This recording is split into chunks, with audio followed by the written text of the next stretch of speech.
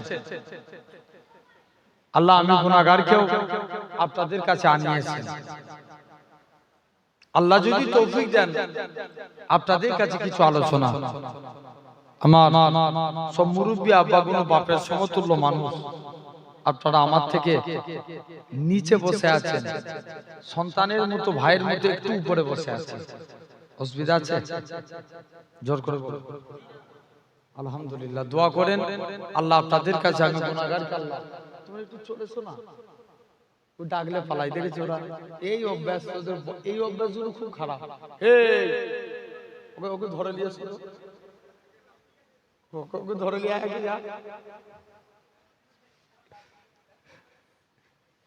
Pant shirt পরে আছে, কি হয়েছে জেনে রেখে দাও।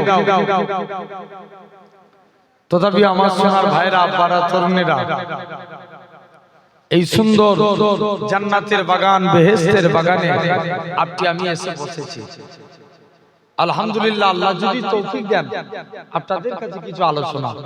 দোয়া করেন আল্লাহ আপনাদের কাছে, আমি গুনাহগারকে আল্লাহ দু এক কথা বলার তৌফিক দান করেন। বলেন আল্লাহুম্মা আমিন। আপনারা মন দিয়ে শুনেন। আমি হয়তো 11টা পর্যন্ত আপনাদের কাছে আছি, কারণ এখান থেকে বিরাজ যেতে কতক্ষণ সময় লাগবে? আধা ঘন্টা, 11:30 থেকে ওখানে টাইম হয়ে যাবে। তবে জেনে রেখে দেন আছি আল্লাহ এই 11টা পর্যন্ত আপনাদের কাছে আল্লাহ আমার জবান দিয়ে যতটুকু বলাবে মন দিয়ে শুনেন। আমার বাপেরা এই জায়গায় বসেছেন, আমরা দেখতে পাচ্ছি, আমরা এই জায়গায় সিরাতের কোলের উপরে বসে আছি। আমার আল্লাহ চাইলে পারে একদিন আল্লাহ আপনাদিগকে জান্নাতি সিংহাসনে বসাবে। সুবহানাল্লাহটা হবে লেভেলে, বুঝতে পারছেন না? বিড়ালের মতন গতি থেকে লাভ আছে? লাভ আছে? লাভ নাই। বাঁচবেন 1 ঘন্টা সিংহের মতো বাঁচেন, ইতিহাস আপনাকে মনে রেখে দিবে। জোরে বলে আলহামদুলিল্লাহ। আওয়াজ আছে তারপরে লুকিয়ে রাখে। দেখবেন ইনসাফ করে বলুন বাপ, পার্টির মিছিলে যাবেন, ইনকিলাব জিন্দাবাদ বলে বলে ঘাড়ের শিরা বার করে ফেলেন। আপনি পাবেন কি 5 কিলো চাল, 5 কিলো গম, এর থেকে বেশি কিছু পাবেন? হই খুব জোরলা একটা তিরপল। আর যদি সুবহানাল্লাহ বলে বলে আপনি ঘাড়ের শিরা, দেখবেন একটা নেতার জন্য স্লোগান দিলে নেতা খুশি হয়, তেমনি এটা আল্লাহর প্রশংসা। যত জোরে জোরে বলবেন আমার আল্লাহ খুশি হবে। জোরে বলে কথা ঠিক না ভুল?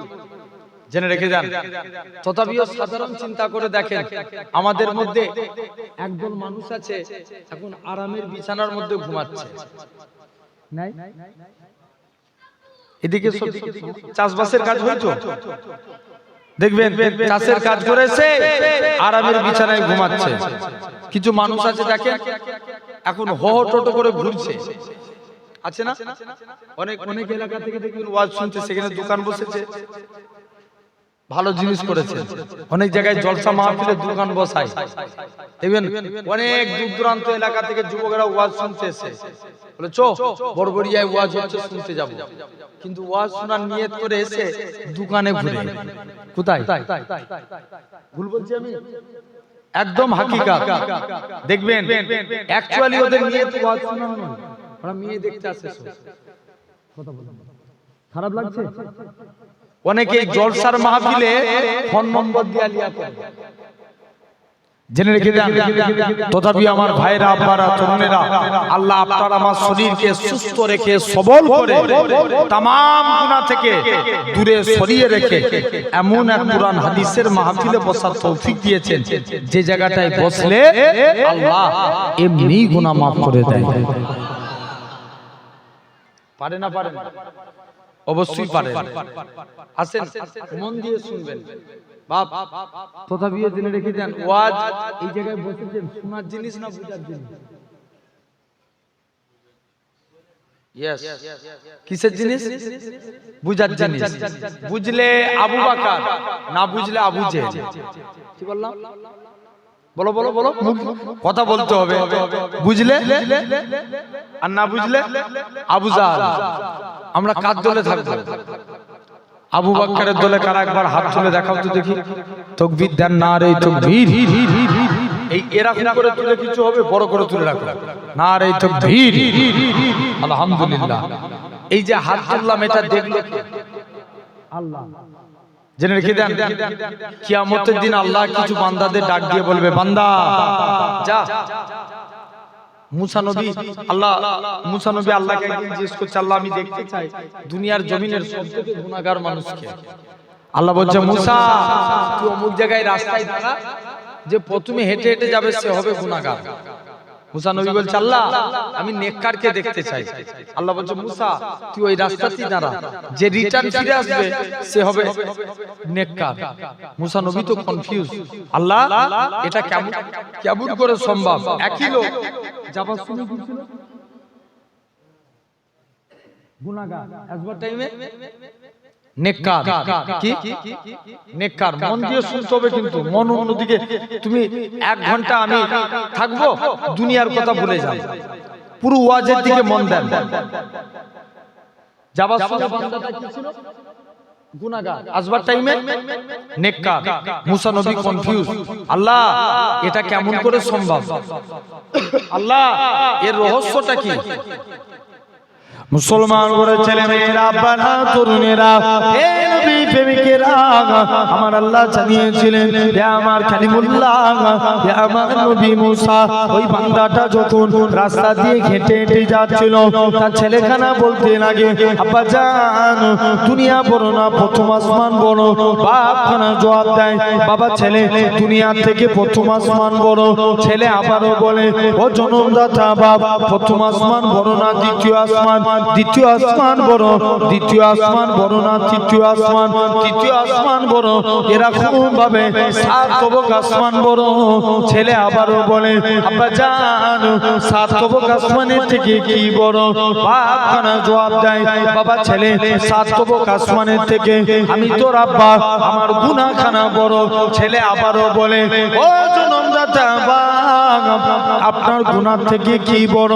বাপখানা জবাব দেয়, বাবা ছেলে আমার গুনাহ থেকে আমার আল্লাহ পাকের দয়া, আল্লাহর রহমত খানা বড়।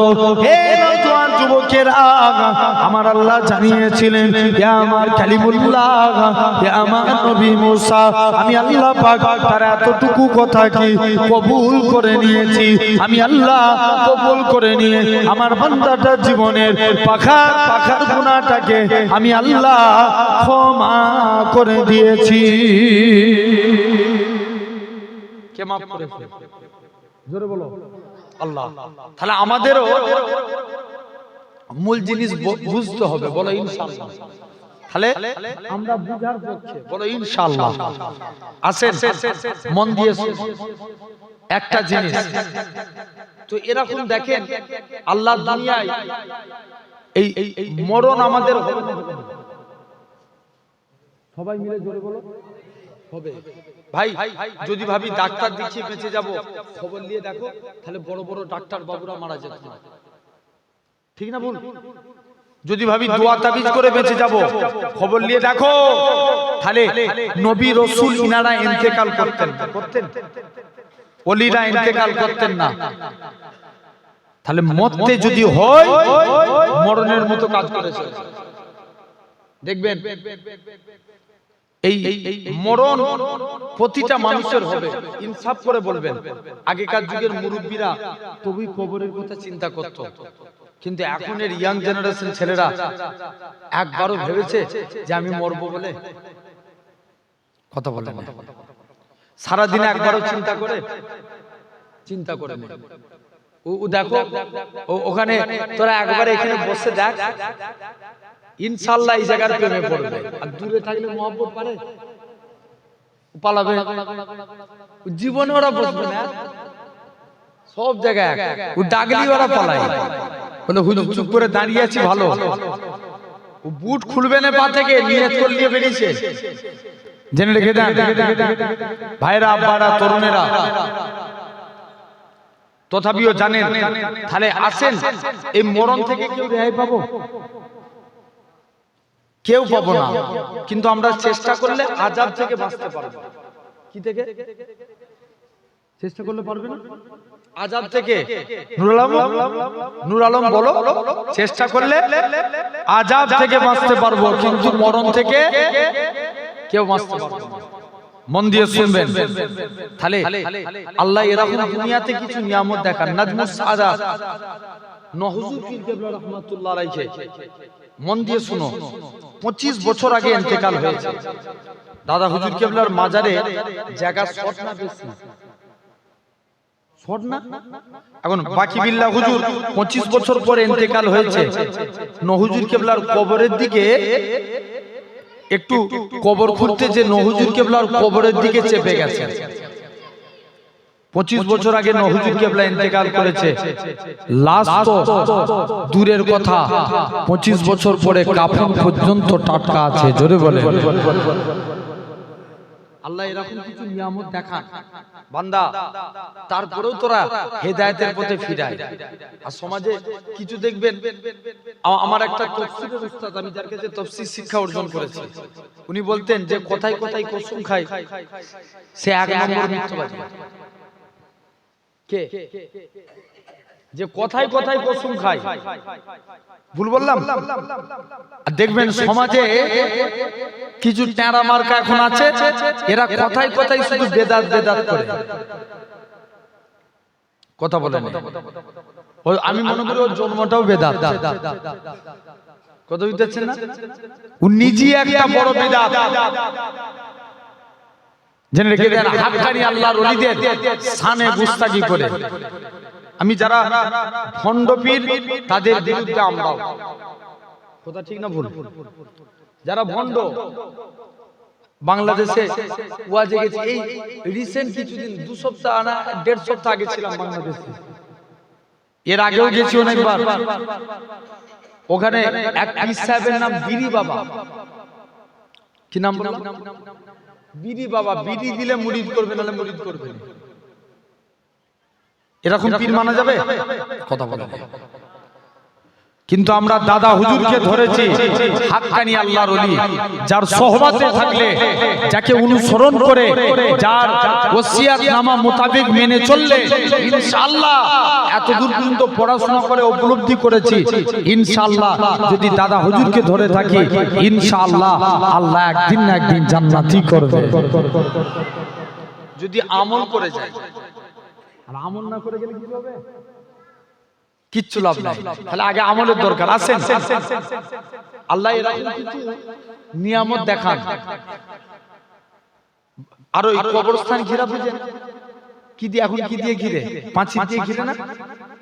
আরো একটা কবরস্থান ঘিরছে, এক সাহাবীর লাশ বেরিয়ে গেছে 1500 বছর আগে। তার কপালে তীর লেগে গেছিল, আঙুলটা দিয়ে ধরে আছে। যে লাশ বেরিয়ে গেছে, আঙুলটা সরিয়ে দিচ্ছে, 1500 বছর পরে ফিটকিরি দিয়ে রক্ত বেরোচ্ছে। আল্লাহ বলছে, বান্দা দেখ, যারা আল্লাহর হক কাজ করে গেছে, যারা আমল করে গেছে, এদেরকে আমি আল্লাহ কবরের মধ্যে এদের লাশকে টাটকা রেখেছি। এদের লাশ টাটকা রেখেছি। দেখো আল্লাহ আবার এরকমও কিছু দেখায়, দেখবেন ঈমান আগে আনতে হবে। এক বান্দা কবরে মাটি দিতে গেছে, বুক পকেটে অনেক ডকুমেন্টস ছিল, সব কবরে আপনার মাটি দিতে যে কবরে আপনার ভিতরে পড়ে গেছে। মন দিয়ে শুনবেন আব্বা। এখন খুঁজাখুঁজি করছে, কোথায় গেলে পাবো? ইমাম সাহেবকে যে বলছে, ইমাম সাহেব 100% কবরের ভিতরে পড়ে গেছে। ইমাম সাহেব যে বলছে, চলো এইমাত্র তো কবর দিলাম, একবার তাহলে মাটিটা সরিয়ে একবার আমরা যে তার তোমার ডকুমেন্টস গুলো বার করে দিই। যেই কবর খুলে গেছে, দেখে স্বাভাবিক দেখবেন এখন একটা ডাক্তাররা নতুন রিপোর্ট করায়, যেটার নাম হচ্ছে ইন্ডোস্কোপি। নাম শুনেছেন না? কি কপি? যেমন ইকো, ইসিজি হয় না? আগেকার যুগে ডাক্তার এত রিপোর্ট করতে দিত না, এখন একবার গেলে আপনার 5000 টাকা রিপোর্ট। আছে না নাই? সমাজের একদল 12টা বাজিয়ে দিচ্ছে একদল মলি সাহেব, আবার সমাজের আরেকদল 12টা বাজাচ্ছে একদল ডাক্তারে। আর দুটো শ্রেণীর মানুষ কি মানুষের প্রয়োজন? ডাক্তারের প্রয়োজন হয় না? প্রতিটা ক্ষেত্রে ডাক্তারের প্রয়োজন হয়, মলি সাহেবদেরও দরকার হয়, জেনে রেখে দেন, না হলে কিন্তু জানাজা মুশকিল হয়ে যাবে। হ্যাঁ কি না? কিন্তু জানেন হক মানুষ সমাজ থেকে কমে যাচ্ছে। আপনি 100-র মধ্যে 80% না হক হয়ে গেছে। কথা বলেন, 20% যে ভালো নাই বলাটা ভুল, আজও ভালো মানুষ আছে। 20% মানুষ, নাহলে তো আল্লাহ পৃথিবী শেষ করে দিতেন। জেনে রেখে দেন, মন দিয়ে শুনুন। এরকম ভাবে বান্দাকে যেই দেখে, স্বাভাবিক দেখবেন মানুষের জিভ বার হয় এক তালু। কত তালু? এক তালু। ওই মানুষটা জিভ বার করেছে, শিক কোমর পর্যন্ত জিভটাকে টেনে কোমর পর্যন্ত টানাচ্ছে শিক তার দিয়ে। তার মানে বুঝে নিতে হবে জবানের কিছু গোলমাল ছিল। হ্যাঁ কি না? নবী বলছেন হাদিস শরীফ, মিল লিসানিহি ওয়া ইয়াদিহি, তোমরা মুখ এবং হাতের দ্বারা যে অপর মানুষকে কষ্ট দিল না, সে হলো প্রকৃত মুসলমান। জোর করে বলুন একটু। সুবহানাল্লাহটা হবে লেভেলে। মন দিয়ে একদম আমার কথার দিকে মনোযোগ রাখেন। মনে করেন এই জায়গাটায় আমাদের একটা ক্লাস চলছে, বলেন ইনশাআল্লাহ। আল্লাহর দিকে চেয়ে বলছি, যদি কোনো মানুষ নিয়ত করে বসে, দুনিয়ার স্বার্থে নয়, যে ভাইজান এসছে আবুল বাশার ভাই আমি ওয়াজ শুনতে যাব, এ নিয়ত নয়, যদি এলেম চর্চার নিয়তে এই জায়গায় বসেন, ইসলামিক জ্ঞান হাসিলের জন্য এই জায়গায় বসেন, বাড়িতে বসে সারা রাত নফল ইবাদত করলে যা সওয়াব পাবেন, এই জায়গায় 1 ঘন্টা বসলে তার থেকে বেশি সওয়াব। কি চর্চার নিয়তে? বলো বলো। এলেম চর্চার নিয়তে, মানে শিক্ষা হাসিলের জন্য। তো বান্দাকে এরকম ভাবে, তার মানে বুঝে নিতে হবে জবানের কিছু গোলমাল। তাহলে আসেন, আমাদের জবানকে আগে কন্ট্রোল করা লাগবে। নবীর এক সাহাবী ছিলেন, তার 2টা সমস্যা ছিল। 1 নাম্বার মদ খেত, 2 নাম্বার জিনা করত। সমস্যা কটা? চাচা বলো কটা? 2টো। কি খেত? ইয়েস, এক মদ খেত, 2 জিনা করত। এখন একদিন নবীর দরবারে গেছে, নবীর দরবারে যে বলছে, হুজুর আমি ভালো হতে চাই, আমাকে একটু আমল বলুন। আল্লাহ নবী বলছে, বাবা তুমি ভালো হবে, যাও ওয়াদা করো জীবনে মুখ দিয়ে কোনোদিন মিথ্যা কথা বলবে না। কি কথা? মিথ্যা কথা। আচ্ছা বলো তো সমস্যা কটা ছিল? 2টো। মদ খেত আর কি করতো? জিনা করতো। আচ্ছা নবী কি একবারও মদ খাওয়ার কথা নিষেধ করলো? মৌলানা বলো, নিষেধ করলো? করলো না। জিনার কথা নিষেধ করলো? করে না। নবী কি বললো? মিথ্যা কথা বলবে না। যুবক খুশি মনে নবীর হাতে হাত দিয়ে ওয়াদা করে দিল, জান হুজুর আমি ওয়াদা করছি জীবনে মিথ্যা কথা বলবো না। এখন অনেকদিন পর একদিন মদ খেয়ে নবীর দরবারে হাজির। কার দরবারে? নবীর দরবারে। নবী তাকে জিজ্ঞেস করছে, বাবা তুমি মদ খেয়েছো? ও তো ফেঁসে গেছে অলরেডি। ফেঁসে গেছে না? ওয়াদা করেছিল কি বলবো নি? নবী জিজ্ঞেস করছে, বাবা তুমি মদ খেয়েছো? আচ্ছা নবীর কাছে মিথ্যা কথা বলে পারবো? কথা বলে না। আর যারা হাক্কানি আল্লাহর ওলি, তাদের কাছে আমরা মিথ্যা কথা বললে ধরতে পারবে না? পারবে না। এটা আল্লাহ জানান। কে জানান? আল্লাহ জানান। এখন নবীর কাছে ও বেচারি ফেঁসে গেছে যে হুজুর, এখন এবার ওয়াদা করছে, হুজুর ওয়াদা করছি মদ খেয়ে ফেলেছি, কথা দিলাম জীবনে আর কোনোদিন মদ পান করব না। আর একটু জোরে বলা গেল না? নেক্সট আবার দ্বিতীয় দিন জিনা করে নবীর দরবারে গেছে। নবী জিজ্ঞেস করছে, বাবা তুমি জিনা করেছো? হুজুর কথা দিলাম জীবনে আর কোনোদিন জিনার কাজ করব না। তাহলে দেখেন জাস্ট একটা জিনিসের হেফাজত করলো। কিসের? জবানে। কিসের? না মিথ্যা কথা। এটা কোনখান থেকে বলি আমরা? জবান থেকে। তাহলে জবানের হেফাজত করলো। দেখবেন অনেক ইয়ং জেনারেশন ছেলে আছে আমাদের সমাজে, এগুলো অনেক ঘটে। দেখবেন এক একজনের নাম ধরে ধরে রাগায়, আছে না নাই? কথা বলো জোর করে। আচ্ছা কারো নাম খারাপ করা যাবে? আমাদের ওই সাইডে এক লোকের নাম রেজাউল, তাকে ডাকে 1.5 ব্যাটারি বলে। নাম কি? না ভালো নাম রেজাউল, ডাকে 1.5 ব্যাটারি বলে। কদিন আগে একটা ভিডিও খুব ভাইরাল হয়েছিল, এক বুড়িকে 63 বললেই রেগে যেত।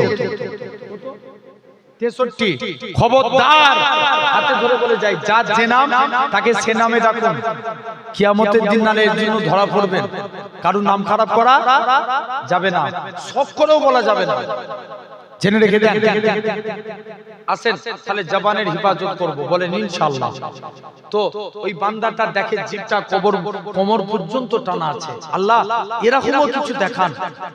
পাকিস্তান গুলঘাট, আমি এই ঘটনাটা পড়েছিলাম, কিতাবটার নাম হচ্ছে ভয়ঙ্কর আযাবের ঘটনা। কি নাম বললাম? ভয়ঙ্কর আযাবের ঘটনা।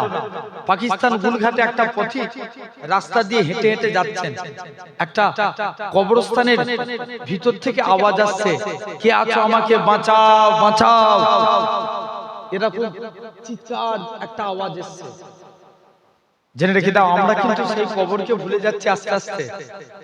আজকে 25 সালে দাঁড়িয়ে ইনসাফ করে বলুন, আগেকার যুগের মানুষের ঈমান, এই এখনো যারা এসব আগেকার মুরব্বী আছে তাদের ঈমান আর আমাদের ইয়ংদের ঈমান আসমান জমিন ফারাক। কথা বলেন, ডিফারেন্স আছে না নাই? অনেক ডিফারেন্স। মন দিয়ে শুনবেন। এক্সেপ্টেড একজন দুজন আলাদা বান্দা এরকম কবরের আযাব শুনতে পাচ্ছে, আওয়াজ শুনতে পাচ্ছে। ওই পথিকটা দৌড়ে দৌড়ে ইমাম সাহেবের কাছে গেলেন। ইমাম সাহেব, কবরস্থানের ভিতর থেকে একটা আওয়াজ ভেসে আসছে। ইমাম সাহেব 10-12 জন সাহসী মানুষকে নিয়ে কবরস্থানের দিকে চলে গেলেন, যে সত্যি সত্যি দেখে কবরে এরকম আওয়াজ হচ্ছে। ইমাম সাহেব তাড়াতাড়ি করে কবরস্থানের মধ্যে, ইমাম সাহেব কি করলেন, কবরস্থানের মধ্যে তাড়াতাড়ি করে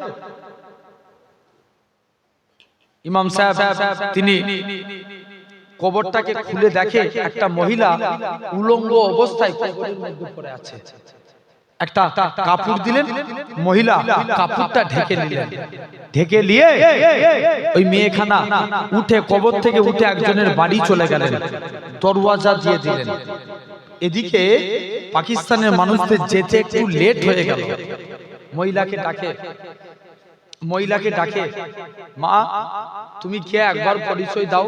বলে তোমরা যদি আমার চেহারা দেখো 100% তোমরা আমাকে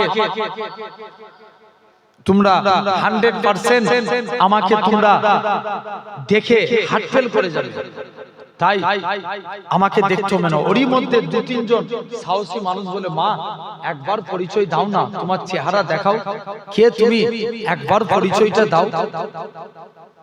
মুসলমান ঘরের ছেলে মেয়েরা, আব্বারা, তরুণেরা, এই বারাসাতের মানুষেরা শুনে রেখে দেন, এই ভয়ঙ্কর কবরে যেতে হবে। পাকিস্তান গুলঘাটের মানুষটা ওই মহিলাখানা নিজের এরকম ভাবে মাথাখানা খুলে দেখায়। মাথায় চুল বলে কোনো জিনিস নাই, কেবলমাত্র মগজগুলো দেখা যায়, কেবলমাত্র হাড়-হাড্ডি দেখা যায়। পাকিস্তানের মানুষেরা বলে, এ মা মেয়ে ছেলে বলো তো দেখি, কোন আমলের কারণে, তুমি কি কারণে আল্লাহ তোমার এত বড় শাস্তি দিয়েছে?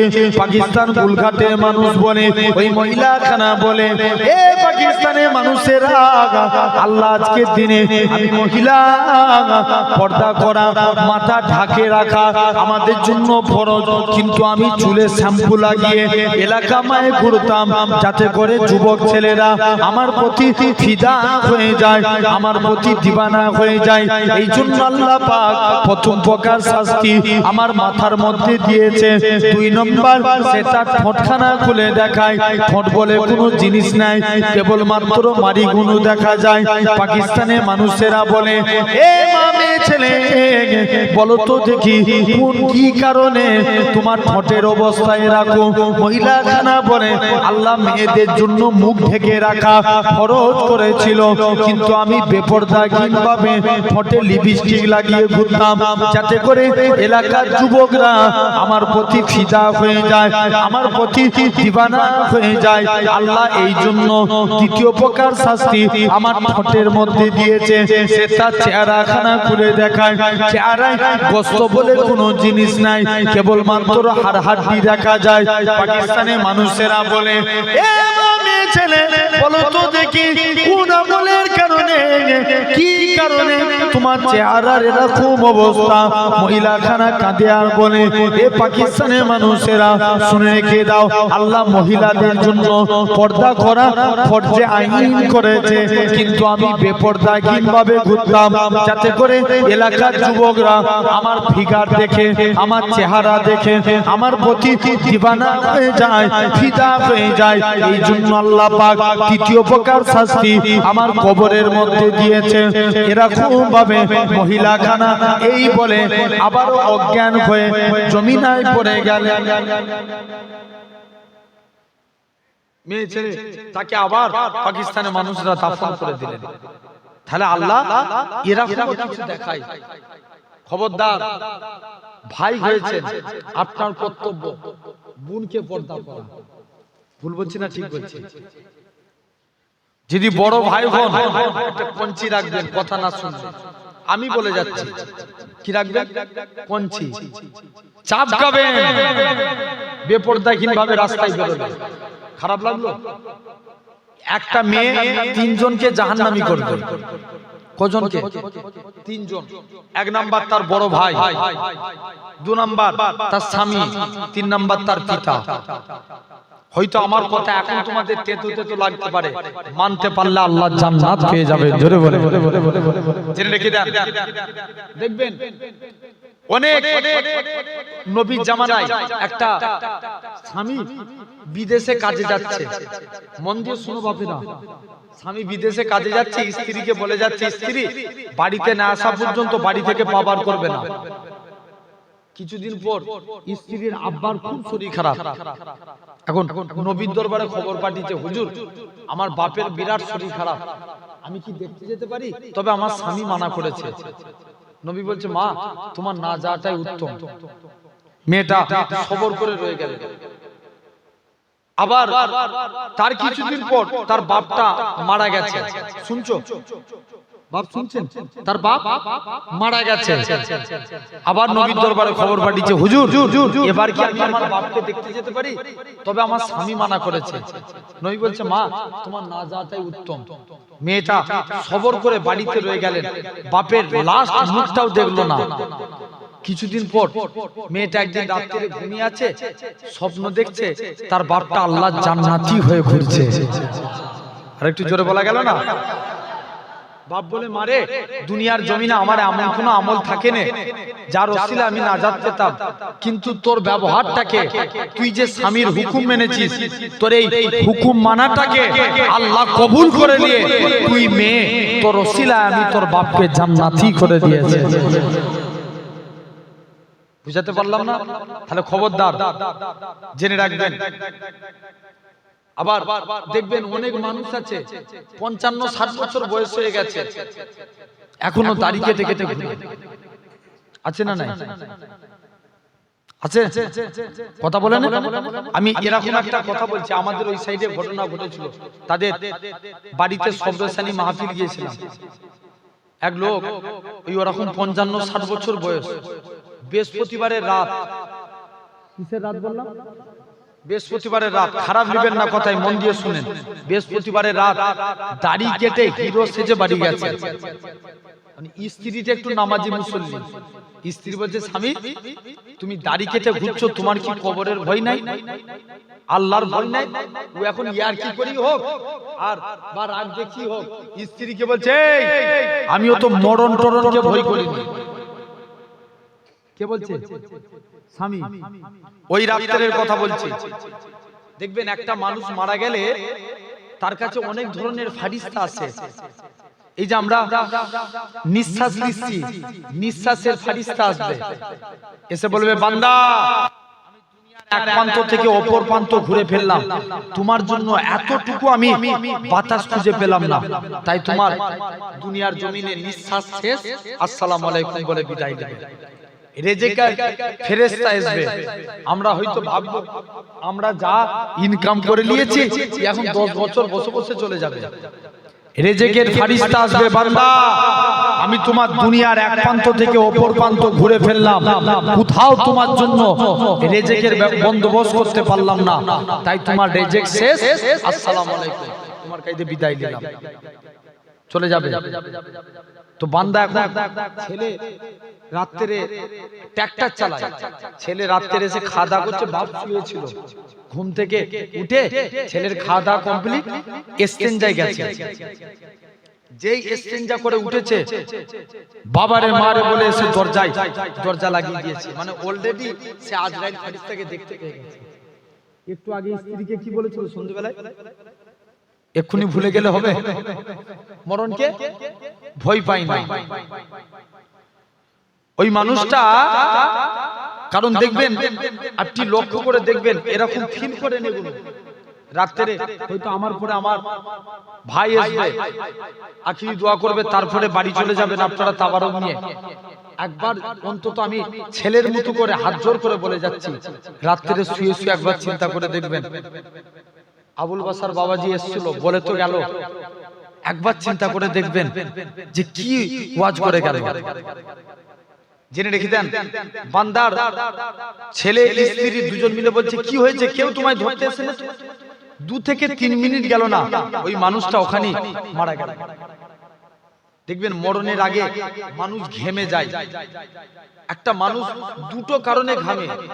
1 নম্বর খুব ভয় পেয়ে গেলে, তার প্রেসার ডাউন হয়ে গেলে ঘেমে যায়, আর প্রেসার হাই হয়ে গেলে দেখবেন আজরাইল ফেরেশতাকে দেখলে মানুষের এই দুটো জিনিস তৈরি হয়, হয় প্রেসার হাই হয়ে যায় আর নালে লো হয়ে যায়।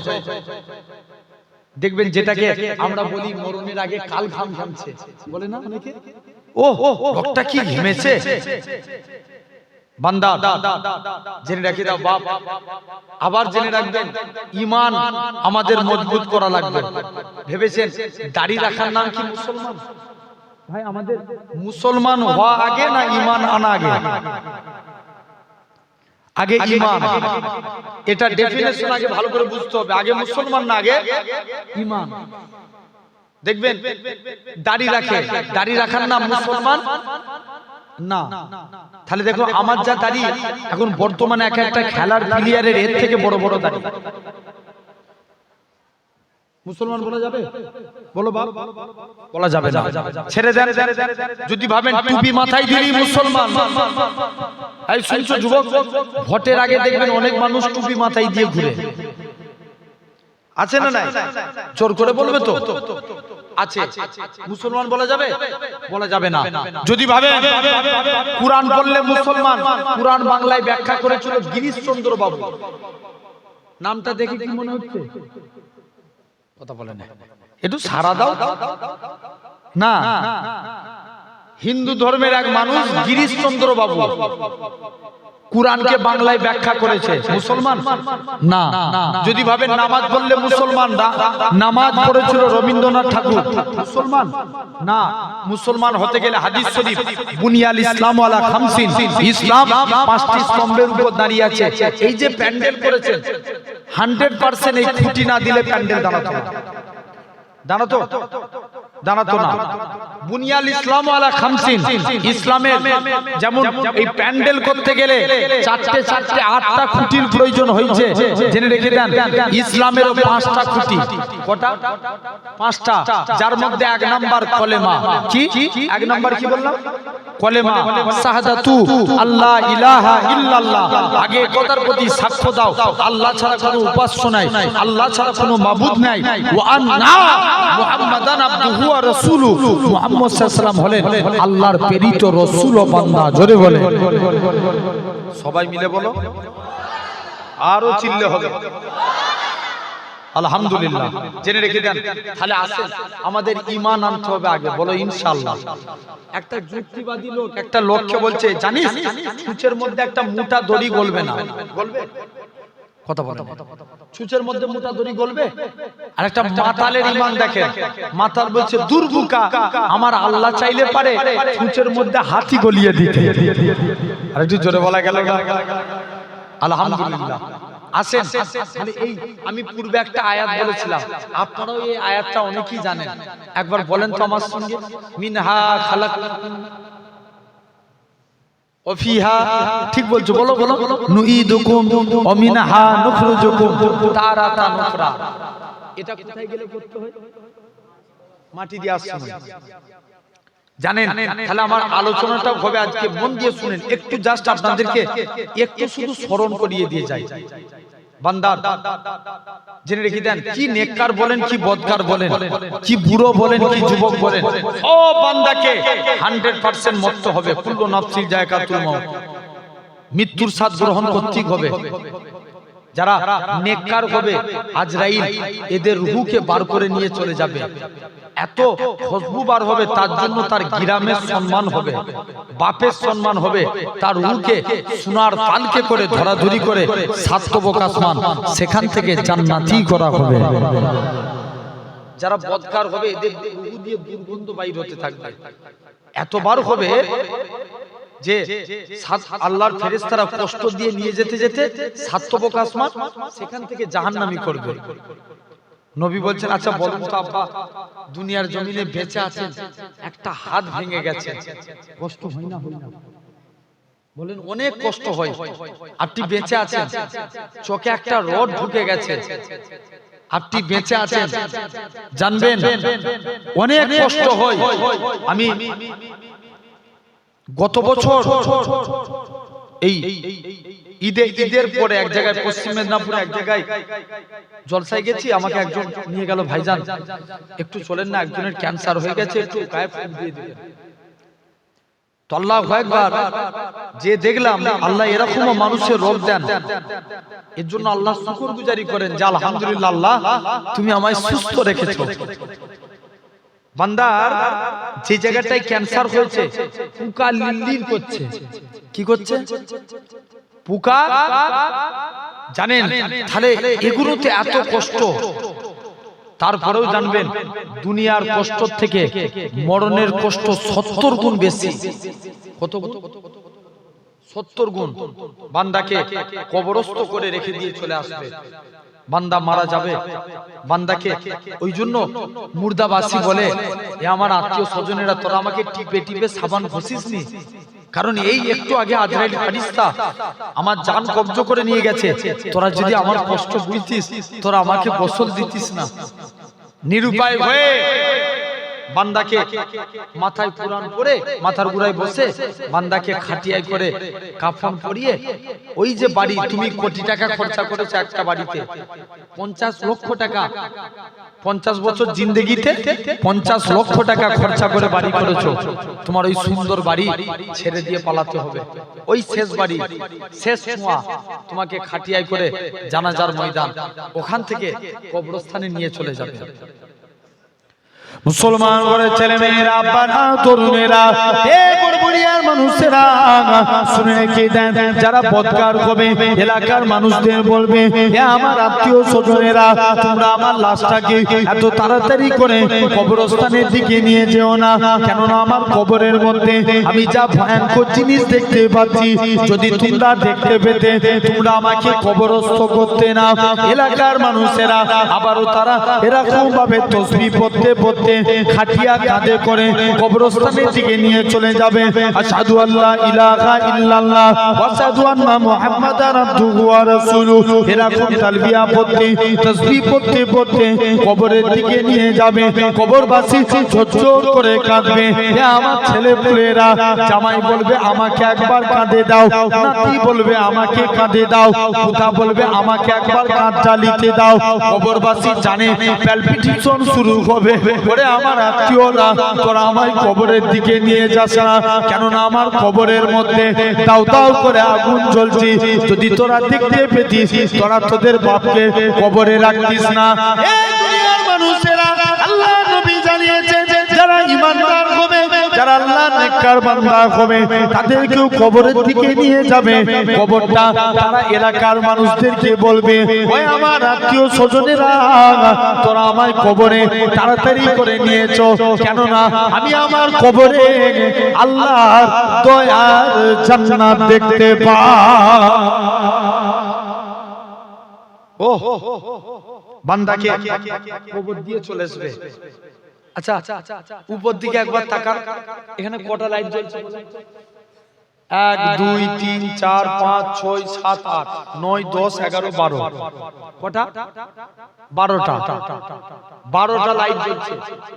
এই পিছনের গুলো এগুলো বাদ দেন, ধরেন এগুলো জ্বলেই না, ইনসাফ করে একবার ফিল করুন এই 12টা ল্যাম্প একসঙ্গে বন্ধ হয়ে গেল, এটা কি হবে? এগুলো জ্বলে না মনে করেন, এগুলো আলোই নাই, 12টা ল্যাম্প একসঙ্গে বন্ধ, অন্ধকার। ভাই দুনিয়ায় একটু বেরো, আকাশের দিকে তাকাও, কিসের আলো দেখতে পাবে? চাঁদের আলো। একটু যান আর একটু ভালো করে তাকা, তারার আলো দেখতে পাবে। ইনসাফ করে বলো, কবরে কোনো আলো পৌঁছাবে? কথা বলেন, কোনো আলো নাই। দুনিয়ার অন্ধকারের থেকে কিতাবে এসেছে কবরের অন্ধকারটা 70 গুণ বেশি হবে, 70 গুণ বেশি হবে। বান্দাকে কবরে রেখে দিয়ে চলে আসবে, 41 পা মুরাদ এসেছে, বান্দাকে তুলে বসাবে। মুসলমান করে ছেলে মেয়েরা, বাবা তরুণেরা, এ মুরব্বি বাপেরা, এ আমার বর্বরিয়ার মানুষেরা, ভালো করে শুনে রেখে দেন, বান্দাকে তুলে বসাবে। কেউ ক্যান্সার রোগে মারা গেছে, তার রোগ ভালো হয়ে যাবে। কেউ প্যারালাইসিস হয়ে মারা গেছে, তার রোগ ভালো হয়ে যাবে। কবরবাসী হাত দিয়ে উঠবে না, সোজা কবর থেকে উঠে বসে যাবে। কবরবাসী গুরু ভালো, এলাকার মানুষদেরকে দেখতে পাবে, তাদের পায়ের আওয়াজ শুনতে পাবে। এ আমার আত্মীয় স্বজনেরা, তোরা আমায় কোথায় রেখে দিয়ে চলে গেলি? এই দেখ আমি তোর মা জিন্দা হয়ে দাঁড়িয়ে আছি, কোথায় রেখে দিয়ে চলে গেলি? ও যুবকেরা, কেউ শুনতে পাবে না। কবরবাসী কবরে উঠে দাঁড়াতে যাবে, কবরের পাঁচগুলো মাথায় থেকে যাবে। কবরবাসী বুঝতে পেরে যাবে, আর আমি কবরে চলে এসেছি, আমার আত্মীয় স্বজনেরা সবাই আমায় কবরে দিয়ে চলে গেছে, আজ আমি কবরবাসী হয়ে গেছি। কবরবাসী অন্ধকার কবর দেখে ভয় খেয়ে যাবে, কবরটা এত অন্ধকার হবে। দুনিয়ার তাম অন্ধকারের থেকে বিজ্ঞান বলছে আমেরিকায় নাকি একটা গর্ত খুলেছে 3000 ফুট নিচে। এই অন্ধকার বলে এত অন্ধকার, লাইটও বোঝা যায় না, কিন্তু কবরটা তার থেকেও বেশি অন্ধকার হবে। দুনিয়ার অন্ধকারের থেকে 70 গুণ বেশি অন্ধকার হবে। কবরবাসী বলবে, এ আমার আত্মীয় স্বজনেরা কোথায় রেখে দিয়ে চলে গেলি? এমন সময়তে কবরবাসীর কবরে মুনকার নাকির ফেরেশতা আসবে। মুনকার নাকির ফেরেশতা আসার আগে প্রতিটা বান্দা বান্দির কবরে রুমান আলাইহিস সালাম আসবে, বান্দাকে তুলে বসাবে। এ দুনিয়ার জমিনের বান্দা, আল্লাহ তোমায় 30 বছর হায়াত দিয়েছিল, আল্লাহ তোমায় 50 বছর হায়াত দিয়েছে, আল্লাহ তোমায় 70 বছর হায়াত দিয়েছে। তোমার যৌবন হালতটা কি, যুবক বয়সটা কি, কোন কাজে ব্যয় করেছো খাতা কলমে লিখো। হযরত রুমান আলাইহিস সালাম কি নেককার বলে কি বদকার বলে প্রতিটা বান্দা বান্দি বলবে, আল্লাহর ফেরেশতা আমি কি দুনিয়া থেকে খাতা কলম নিয়ে এসেছি, কোথায় লিখবো? তুমি আমি এরকম ভাবে তোমার আমার মুখের দিক থেকে এক টুকরা কাফনের টুকরা ছিঁড়ে বলবে, এই কাফনের টুকরাটা হবে তোমার জন্য খাতা, সাদা তাগুলটা হবে তোমার জন্য কলম, মুখে থুতুটা হবে তোমার জন্য কালি। বান্দা মুখ থেকে থুতু নিয়ে কালি নিয়ে সাদা তাগুলে করে কাফনের উপর লিখতে থাকবে। লিখতে লিখতে বান্দার মুখে থুতু ফুরিয়ে যাবে, তথাপিও লেখা শেষ হবে না। এই নওজোয়ান যুবকেরা, ওই রুমান আলাইহিস সালাম কাফনের টুকরাটা তোমার আমার গলায় ঝুলিয়ে দিয়ে চলে যাবে। কাল কিয়ামতের ময়দানে এই কাফনের টুকরাটা তোমার আমার আমলনামা হয়ে যাবে। আর যারা নেকির কাজ করবে এদের তো কোনো বেলা নাই, যারা অন্যায় করবে আল্লাহ আফসোস করে বলবে, বান্দারে তোদেরকে হেদায়েতের পথে আনার জন্য আমি আল্লাহ পাক যুগে যুগে কত আমার নবী রাসূল পাঠিয়েছি, তারপরেও তোরা এত অন্যায় করেছিস। বান্দা ভেবেছে দুনিয়ায় মিথ্যা কথা বলে পার হয়ে গেছি, আল্লাহর কাছে মিথ্যা কথা বলে পার হয়ে যাব। আল্লাহ নামাজ পড়েছিলাম, তোমার ফারিস্তারা লিখে নে। আল্লাহ রোজা রেখেছিলাম, তোমার ফারিস্তারা লিখে নে। আমার আল্লাহ জানাবে ও আমার বান্দা চলে যা চলে যা, আজকের দিনে আমার ফারিস্তারা লিখে নে সিজদা দে। বান্দা সিজদা দিতে পারবে না, আল্লাহ পিঠকে বানিয়ে দিবে তক্তা। এ নওজোয়ান যুবকেরা, তুমি আমি কি বলে রেখায় পাবো? তোমার আমার হাত সাক্ষী দিবে। দুনিয়ার জমিনে যে হাত কেটে গেলে আমরা তাড়াতাড়ি মলম লাগাই, যে হাতে শীতের টাইমে ফেটে গেছে শীতের জিনিস লাগাচ্ছি যাতে করে আমার হাতের কষ্ট না হয়, যে হাতকে আমরা এত ভালোবাসি, এই হাত তোমার বিপক্ষে চলে যাবে, তোমার পা তোমার বিপক্ষে যাবে, তোমার কান তোমার বিপক্ষে চলে যাবে, তোমার আমার হাত সাক্ষী দিবে। আল্লাহ পাক এই হাত দিয়ে বান্দাটা মানুষের উপর জুলুম করেছে, মানুষের উপর অত্যাচার করেছে, তোমার আমার পা সাক্ষী দিবে। আল্লাহ পাক এই পা দিয়ে বান্দাটা মসজিদে থেকে যায় না, মাদ্রাসা থেকে যায় না, তিনি মাহফিলে গিয়ে বসে না, এই পাটা বান্দা পা দিয়ে মাচায় গিয়ে বসে পরে চকলখুরি করে বেরিয়েছে। এ নওজোয়ান যুবকেরা, তোমার আমার কান সাক্ষী দিবে। ও আল্লাহ পাক এই কান দিয়ে আপনার বান্দাটা গান বাজনা শুনে কাটিয়েছে, পরে গীবত গিল্লা শুনেছে, আপনার আমার মুখ সাক্ষী দিবে।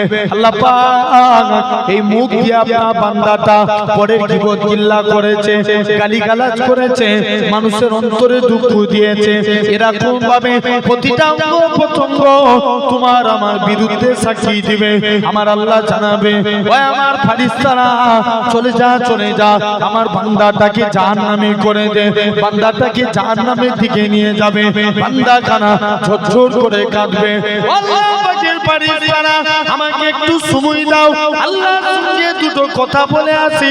বান্দাটাকে সময় দিয়ে দেয়া হবে, বান্দাটা আল্লাহর কাছে যাবে। আল্লাহ পাক দুনিয়ার জমিনে অন্যায় করেছি ঠিকই কথা আল্লাহ, তবে আপনি নাকি কুরআন পাকে ইরশাদ করেছেন ওমা ইয়াতাআক্কাল আলাল্লাহি ফাহুয়া হাসবু, যে বান্দা নাকি আল্লাহ আপনার উপরে ভরসা করে আল্লাহ আপনি তার জন্য যথেষ্ট হয়ে যান।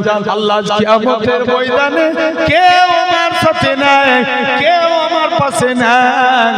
যেদিন বাপ ছেলের হবে না, ছেলে বাপের হবে না, মা মেয়ের হবে না, মেয়ে মায়ের হবে না, স্বামী স্ত্রীর হবে না, স্ত্রী স্বামীর হবে না, আল্লাহ আজকে কেউ কারুর নয়, আল্লাহ তুমি একমাত্র ভরসা। আমার আল্লাহ জানাবে সাতটা আপনি আমার বান্দা সত্য কথা বলেছিস রে বান্দা, ওই আমার বান্দা রে চলে যা চলে যা, আমি আল্লাহ তোর জীবনের পাখার পাখার গুনাহটাকে ক্ষমা করে দিয়ে আমি আল্লাহ তোকে আমার রহমতের দয়ার জান্নাত দিয়ে দিলাম।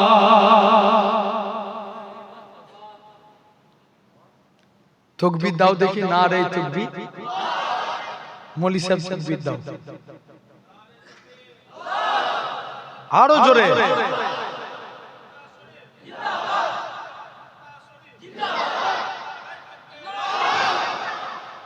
আলহামদুলিল্লাহ। তো বান্দাকে এরপরে আসবে মুনকার নাকির ফারিস্তা, রুমান আলাইহিস সালাম চলে যাবে, যদি নামাজ পড়ে যায় চিরজীবন, শুনছো বাপ, যদি নামাজ পড়ি সর্বপ্রথম মুনকার নাকির ফারিস্তা বান্দার মাথার দিক দিয়ে প্রবেশ করবে, আল্লাহ নামাজের আমলে জবানকে খুলে দিবে। এ আল্লাহর ফারিস্তা এই বান্দার মাথার দিক থেকে প্রবেশ করতে দেব না, কেননা বান্দাটা আল্লাহকে রাজি করার জন্য সিজদা দিয়ে দিয়ে কপালকে কালো বানিয়ে ফেলেছে। নিরুপায় হয়ে ডান সাইড দিয়ে আসবে, রোজার আমলের জবান খুলে যাবে। কিসের জবান? রোজা। আর 1.5 মাস বাকি আছে, এই মাসটা ছেড়ে দেন না। আমি এই পৌষ মাসটা ছেড়ে দিতে বলছি, মাঘ আর ফাল্গুনের মাঝামাঝি 17 তারিখ থেকে রোজা, মানে 17 তারিখ রাত্রে আপনার 16 তারিখ রাত্রে সেহরি রাত, 17 তারিখ পয়লা রোজা, জেনে রেখে দেন। 17 ফাল্গুন, তাহলে ক মাস? 1.5 মাস। এ মাস ছেড়ে দেন, ধরে নিন 20 তারিখ হয়েই গেল, 10 দিন বাদ দেন না, কদিন থাকে তাহলে? 1.5 মাস। এবছর রোজা রাখবেন, এবছর অতটা গরম থাকবে না, বলেন ইনশাআল্লাহ রাখবো। জেনে রেখে দেন, এই রোজা রাখবেন, রোজার আমলে জবান খুলে যাবে, ডান দিক দিয়ে প্রবেশ করতে দিবে না, নিরুপায় হয়ে বাম দিক দিয়ে আসবে। দান সদকা যাকাতের আমলে জবান খুলে যাবে, একে ডান সাইড দিয়ে বাম সাইড দিয়েও প্রবেশ করতে দেব না, নিরুপায় হয়ে পায়ের দিক থেকে প্রবেশ করবে। বলো বলো বলো, পায়ের দিক থেকে। তুমি যে দুনিয়ার জমিনে বাপ মায়ের খেদমত করেছো, ভাই কারুর কথা শুনে মা বাপের মনে দুঃখ দিবে না, বলো ইনশাআল্লাহ দেয়া যাবে?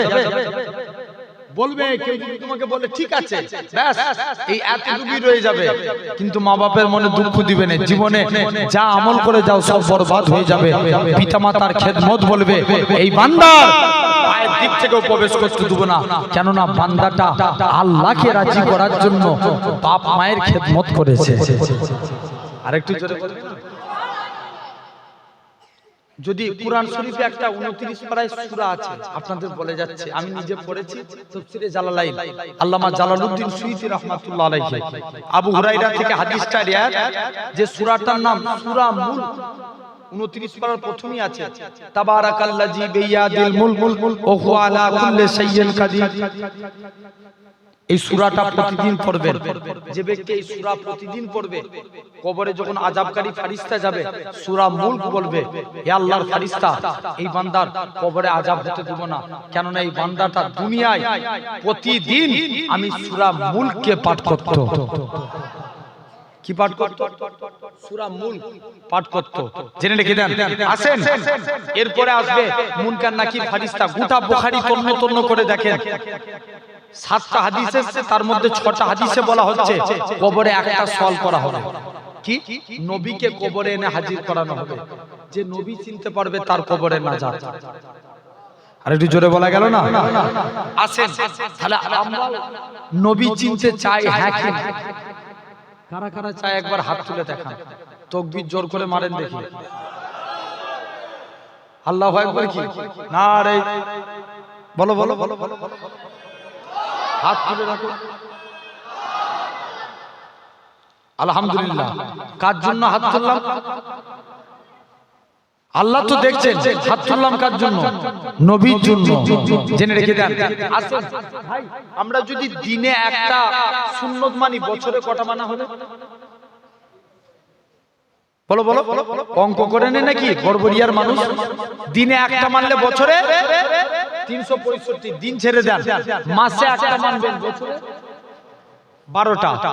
আচ্ছা, এই হাত তুললে কি নবীর ভালোবাসা হয়ে যায়? কথা বলেন, জোরে বলো জোরে বলো। হবে না। হাদিস শরীফ মিলান, নবী বলছেন মান হাব্বা সুন্নতি, যে আমার সুন্নতকে ভালোবাসলো, ফাকাদ আহাব্বানি, সে আমি নবী আমায় ভালোবাসলো। ওমান আহাব্বানি, যে আমায় ভালোবাসলো, কানা মাই ফিল জান্নাত, আমি রাসূল কথা দিলাম তাকে জান্নাতে না নিয়ে যে আমি নবী আল্লাহর দয়ার জান্নাতে যাব না। জোরে বলবেন। আসেন, সমাজে দেখবেন এখন অনেক কুলাঙ্গারের বাচ্চা বেরিয়েছে, নবীর সামনে কথা বলে। জোর করে বলো না, মনে হচ্ছে বড়বড়িয়া মানুষ খুব ভয় খায়। কথা জোরে বলো। এই তোমার নবীর ব্যাপারে কথা বলছি, তোমরা চুপ করে আছো কেন? কথা বলেন, ঠিক না ভুল? এদের জন্মে ঠিক আছে? কথা বলেন। আমি বলে যাচ্ছি এদের জন্মে ঠিক নাই যারা নবীর সামনে কথা বলে। ভুল বললাম? জেনে রেখে দেন, এরকম অনেকে করে নবীকে উল্টো পাল্টা নবীর সামনে কথা বলে। আম্মা জান আয়েশাকে নিয়ে, নবীকে নিয়ে গুস্তাগিমূলক কথাবার্তা বলে। এরকম জেনে রেখে দেন, হাজারো চেষ্টা করে নবীকে, যারা নবীর বিরুদ্ধে কথা বলবে তাদের বিরুদ্ধে আমাদের এক হয়ে প্রতিবাদ করার দরকার আছে না নাই? বলেন, বারাসাতের মানুষ আছে না নাই? জেনে রেখে দেন, সবাই চায় ইসলামকে গুড়িয়ে দিতে। ভুল বলছি আমি? মিডিয়ায় আপনারা খবরে দেখছেন না, খবরে দেখছেন না, দিকে দিকে দেখেন মসজিদগুলোকে অ্যাটাক করা হচ্ছে। সরকার পরিচালনা করে একটা ইন্টেলিজেন্ট ব্যান্ড আছে যারা সরকারকে পরিচালনা করে, এরা প্ল্যান মাফিক আল্লাহর ঘরগুলোকে অ্যাটাক করছে। কাকে? জোরে বলো, জোরে বলো। মসজিদগুলোকে প্ল্যান মাফিক মসজিদগুলোকে অ্যাটাক করছে। জেনে রেখে দেন, দিকে দিকে মসজিদগুলোকে বাবরিকে ভেঙে দিয়েছে। কদিন আগে ধূপগিরি মসজিদকে মানুষ নামের পশু এরা অ্যাটাক করেছে। লক্ষ্য করে দেখেন, যেদিকে মসজিদ কত তো নিউজ হই না, মানুষ জানতেই পারে না। আমার কমকে লাভ জিহাদের নামে পিটিয়ে পিটিয়ে মারা হচ্ছে, লিঞ্চিং এর নামে পিটিয়ে পিটিয়ে মারা হচ্ছে, জোর করে এদেরকে জয় শ্রীরাম বলানো হচ্ছে। তবে আজ আপনাদের সামনে বলে যায়, যতই চেষ্টা করুক ইসলামকে মিটিয়ে দেবো। যতদিন পূর্ব আকাশ থেকে সূর্য উদিত হয়ে পশ্চিম আকাশে ডুববে, ইসলাম জিন্দাবাদ ছিল, জিন্দাবাদ আছে, জিন্দাবাদ থাকবে। জোরে বলে কেউ মিটাতে পারবে? জোর করে বলো, পারবে? কোনদিন পারবে না। হাজারো চ্যালেঞ্জের সঙ্গে এইটা আল্লাহর উপরে ভরসা রেখে বললাম, কারণ ইসলামকে ভালোবাসে। ইন্নাদ দীনা ইনদাল্লাহিল ইসলাম, ইসলামকে ভালোবাসে স্বয়ং আমার আল্লাহ। জোরে বলবে না, কে ভালোবাসে? আল্লাহ। জেনে রেখে দেন, আপনারা শুনেছেন না এই খাজা হুজুরের মাজার ভেঙে দিবে? এই কথা বলেন, জোরে বলবে তো পেরে যাবে। জেনে রেখে দেন, আমি একদিন একটা ওই আমার কাছে 1000 আল্লাহর ওলিদের একটা কিতাবটার নাম হচ্ছে 1000 মুজিজা এবং আউলিয়া কিরামদের ঘটনা। কিতাবটার নাম 1000 মুজিজা, ওর মধ্যে 1000টা মুজিজা লেখা আছে নবীদের, तमाम নবীদের। তো ওই কিতাব একদিন পড়ছি, বাদশা আলমগীর তিনি একদিন কুরআন পড়ছেন, মন দিয়ে শুনুন। কুরআন পড়তে পড়তে কুরআনের একটা আয়াত পড়ছেন, আলা ইন্না আউলিয়া আল্লাহি লা ইয়ামুত, আল্লাহর ওলি বান্দা যারা এরা মরে না, মরেও এরা জিন্দা। জোরে বলবে না, কারা জিন্দা? আল্লাহর ওলিরা মরেও জিন্দা। এখন তিনি বলছে, চো আজকে দিল্লির জমিন আমি সব কবরস্থানে যাব, সালাম দেব, যদি উত্তর পাই জানবে এটা আল্লাহর ওলির কবর, আর উত্তর না পেলে জানবে এটা আল্লাহর ওলির কথা বলে। জোরে বলো, আল্লাহর ওলির কবর না। যদি উত্তর না পাই, এখন চলে গেছে জমিনে, এক কবরস্থানে চলে গেছে। মুসলমান করে ছেলে মেয়েরা, পাড়া তরুণেরা, হে নবী প্রেমিকেরা, বাদশা আলমগীর দিল্লির জমিনে চলে যায়। দিল্লির জমিনে যে এক কবরস্থানে যে সালাম দেয়, আসসালামু আলাইকুম ইয়া আলাল কবর, কবর থেকে কোনো আওয়াজ আসে না। দ্বিতীয়বার সালাম দেয়, আসসালামু আলাইকুম ইয়া আলাল কবর, দ্বিতীয়বারও কোনো আওয়াজ আসে না। তৃতীয়বার সালাম দেয়, আসসালামু আলাইকুম ইয়া আলাল কবর, সঙ্গে সঙ্গে কবরের ভিতর থেকে কোনো আওয়াজ আসে না।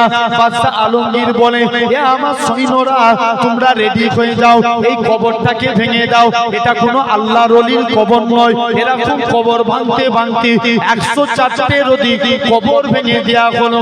অবশেষে দিল্লির জমিনে, আজমিরের জমিনে খাজা গরিবে নওয়াজে কবরের দিকে চলে গেলেন। প্রথমবার সালাম দিলেন, আসসালামু আলাইকুম ইয়া ওলি আল্লাহ, খাজা হুজুরের কবর থেকে আওয়াজ আসে না। দ্বিতীয়বার সালাম দেয়, আসসালামু আলাইকুম ইয়া ওলি আল্লাহ, খাজা হুজুরের কবর থেকে আওয়াজ আসে না। তৃতীয়বার সালাম দেয়, আসসালামু আলাইকুম ইয়া ওলি আল্লাহ, সঙ্গে সঙ্গে খাজা হুজুরের কবর থেকে সালামের আওয়াজ আসলো। খাজা হুজুর বলে, এ বাবা বাদশা আলমগীর, আল্লাহ তো তোমায় শোনার মতন পাত দিয়েছে, দেখার মতো পাত দেয় না। কেননা শুনে রেখে দাও, তুমি যখন আমায় প্রথমবার সালাম দিলে, আমি খাজা গরিবে নওয়াজ রুহানি হালতে, এটাকে বলতেই হবে, নালে ওলির দুশমনেরা প্রশ্ন তুলবে। দেখেছো তোমাদের হুজুরে কেমন ওয়াজ করছে, কি হালতে বললাম? রুহানি হালতে। এবার কত বলবি বল।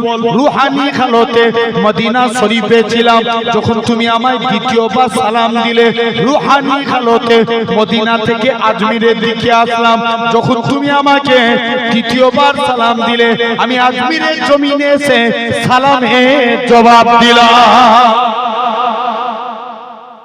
বুঝা আসলাম না? তাহলে জেনে রেখে দাও, সেই খাজা হুজুরের এখন সব টার্গেট করছে। আল্লাহ ধুলিসাৎ করে দিবে। আল্লাহ বলছে, তুই কতবার দিবার কে বলছে? আল্লাহ বলছে আল্লাহ ছাড় দেন, কিন্তু এটা মাথায় রাখো, ছাড় দেন দেয় না। আসেন আমার যে আলোচনা করছিলাম, তাহলে কবরে কাকে হাজির করানো হবে? ইয়েস, ঠিক বলেছে, কাকে? নবীকে কবরে হাজির করানো হবে। এই তো শিখছে, এরকম বুঝে ওয়াজ শুনতে হবে। ওই টান মেরে দিয়ে চলে যাব 2 ঘন্টা, কিছু বুঝবেন? বলেন, ওরকম ওয়াজ জানি, জেনে রেখে দেন ভাইরা, আব্বারা, তরুণেরা, মন দিয়ে শুনুন। আসেন, তাহলে দিনে একটা সুন্নত মানলে বছরে 365, বছরে 12টা, 365, আর মাসে একটা মানলে বছরে 12টা। আসেন ভাই, শিখ ধর্মের একজন নেতা আছে, আমি কোন ধর্মের নেতাকে আমি ছোট করি না, লাকুম দিনুকুম ওলিয়া দিন, তার কাছে তার ধর্ম, আমার কাছে আমার ধর্ম, জেনে রেখে দেন। শিখ ধর্মের একজন নেতা আছে গুরু নানক। নানকজি বলেছিল, তোমরা যারা আমার অনুসারী হবে, মাথায় পাগড়ি, মুখে দাড়ি রাখবে। আচ্ছা বলো তো, শিখ পাঞ্জাবি যত মডেল মাথায় পাগড়ি, মুখে দাড়ি রাখে না রাখে না? এমনকি ভারতের একটা বর্তমান ক্রিকেটার বলার একটা আরশদীপ সিং, তারও মাথায় পাগড়ি, মুখে কথা বলে না, আছে না নাই? আছে। তারা তাদের নেতার অনুসরণ করে, আর আমরা নামাজে পড়ি সাইয়্যিদানা ও মাওলানা মুহাম্মদ, আল্লাহ নেতা হিসাবে, সরদার হিসাবে মানি নবী মুহাম্মদ সাল্লাল্লাহু আলাইহি ওয়াসাল্লাম। তাহলে নবীকে নেতা বলে যদি মানেন, একটা বাপ, এতগুলো ভাই বসে আছেন, একজন হাত তুলে বলেন যে আমি আজকের পর থেকে আর কোনোদিন দাড়ি কাটবো না, নবীর সুন্নাত দাড়িটা রাখবো। দাড়ি রেখে যদি কবরে যায়, আল্লাহর ফেরেশতা দেখলেই চিনবে এটা নবীর গোলাম। জোরে বলে, একজন কেউ আছেন কারো সৎ সাহস আছে যে আমি দাড়ি রাখবো, আজকের পর থেকে আর কাটবো না?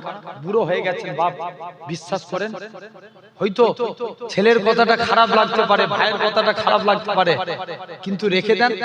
আপনি মনে মনে ভাবছেন যেদিন থেকে দাড়ি রাখার কাজ করব সেদিন থেকে রাখবো, রাখতে পারবেন না।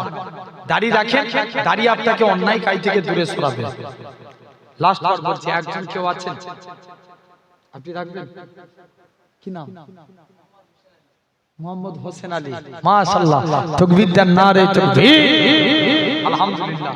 এই দাড়ি রেখে যদি কবরে যায়, আল্লাহর ফেরেশতা দেখলেই চিনবে এটা নবীর গোলাম। কথা বুঝতে পারছেন? বুড়ো হয়ে গেছেন, কেউ দেখান নাই, আসেন। এক নাম্বার, তাহলে আমরা নবীর সবথেকে বড় সুন্নাত হচ্ছে দাড়ি রাখা। কি রাখা? দাড়ি রাখা। নবী বলছে যে দাড়ি রাখলো না, দাড়ি কাটলো, সে আমার উম্মতি নয়। কিয়ামতের দিন যদি নবী উম্মত বলে অস্বীকার করে, নাজাত পাবো? চাচা বলো, নাজাত পাবো? পাবো না, জেনে রেখে দেন। এটা হলো 1 নাম্বার। 2 নাম্বার, আমরা অনেকে স্যুট পরি।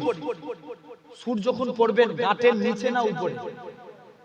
উপরে পরবেন। যুবক, যদি প্যান্ট গুলোকে ওরকম সিস্টেম বানাও, যদি গাঁটের নিচে চলে যায় কেটে লাও, কেটে সেলাই করে দাও গাঁটের উপর পর্যন্ত।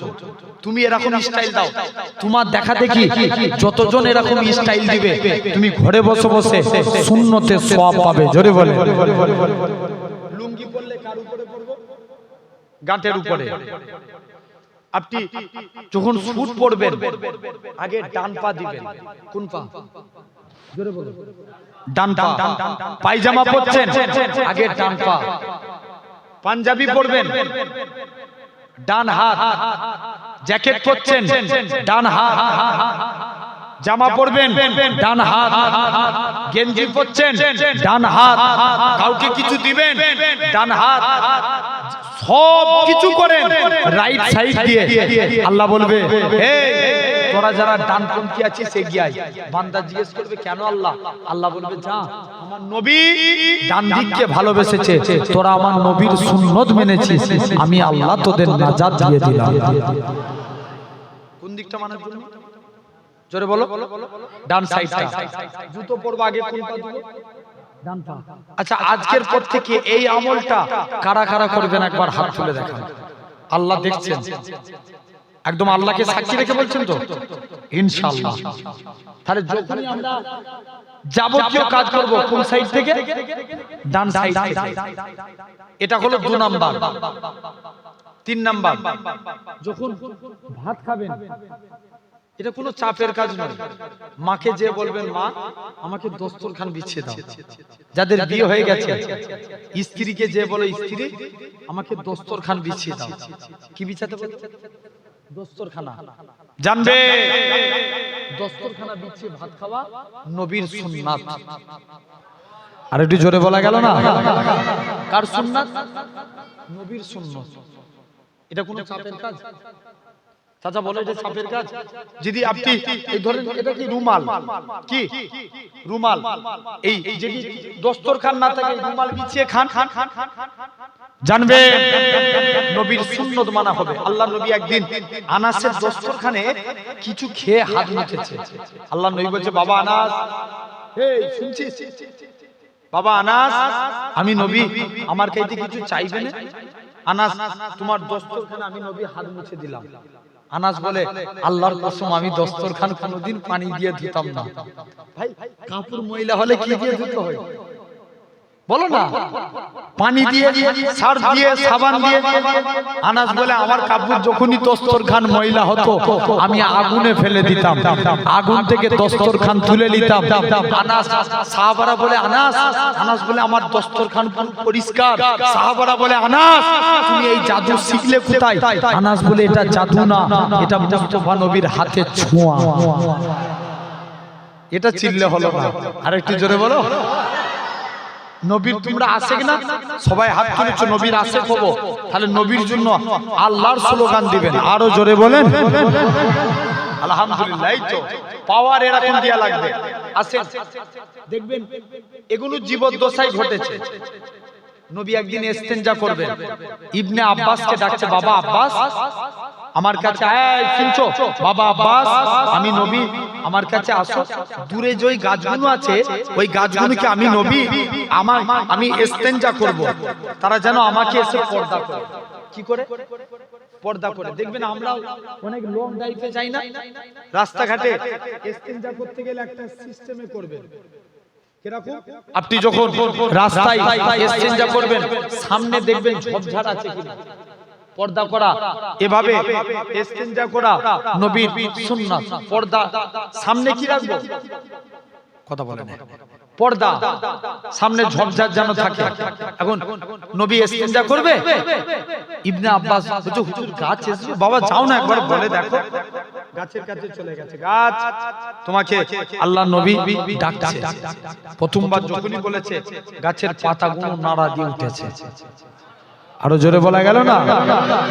গাছ তোমাকে আল্লাহ নবী ডাকছে, যাও গাছের ডালগুলো নাড়া দিয়ে উঠে। মুসলমান করে ছেলে মেয়েরা, বানা তরুণেরা, এ নবী প্রেমিকেরা, ওই গাছখানা হযরত ইবনে আব্বাস বলে এ গাছে সাজানো তোমাকে বিশ্ব নবী ডাকে। যাকে না সৃষ্টি করলেন আল্লাহ পাক কুল কায়নাত সৃষ্টি করতেন না, সেই নবী তোমাকে ডাকে। ওই গাছখানা মাটি পাক করে আমার রাসূলুল্লাহর কদমে হাজির হয়ে যায়। ও যুবকেরা, আল্লাহ নবী আমার ইস্তেঞ্জা করলেন, আল্লাহ নবী ইস্তেঞ্জা করা হয়ে গেল। নবী আমার বলে ও বাবা আব্বাস, ও বাবা আব্বাস চলে যাও, গাছগুলো আবার নিজের জায়গায় পাঠিয়ে দাও, গাছগুলো আবার নিজের জায়গায়। ইবনে আব্বাস বলে এ গাছে সাজার তুমি আবার নিজের জায়গায় চলে যাও, গাছগুলো আবার নিজের জায়গায় চলে গেল। আল্লাহ নবী বলে যেই জায়গায় নবী ইস্তেঞ্জা করেছে আল্লাহর কসম ওই জায়গা থেকে আমার আল্লাহ মুসকে আম্বরের থেকেও বেশি খুশবু চালু করে দিয়েছে। যে জায়গায় কে ইস্তেঞ্জা করেছে? আমার নবী পাক। এগুলো তো জীবদ্দশায় ঘটেছে। মদিনা মুনাওয়ারা এক ইমাম ছিল, নাম আসেম রহমাতুল্লাহ আলাইহি। কি নাম বললাম? বলো না ভাই। আসেম রহমাতুল্লাহ আলাইহি। তিনি একদিন মুখ দিয়ে কথা বলছে, মুখ দিয়ে খুশবু বার হচ্ছে। আরো জোরে বললি নি? খুশবু বার হচ্ছে। সবাই মিলে যে ধরেছে, আসে তোমার মুখ দিয়ে এত খুশবু বেরোয় কেন? আসেম বলছে না পরে বলবো।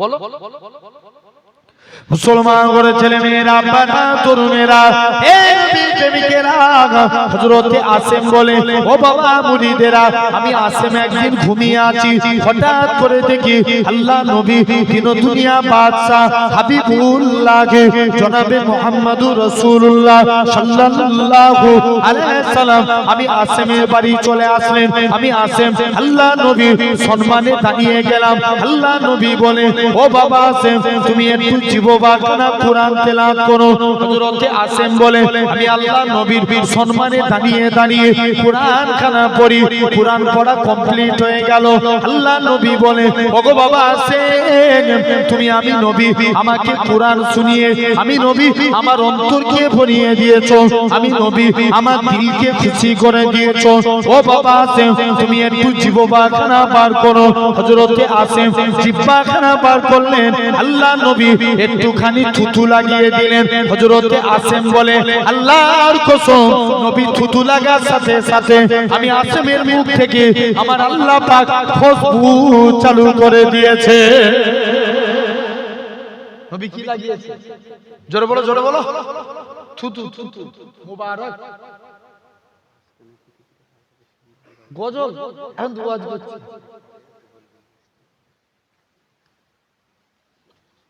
গজল শুনবেন হ্যাঁ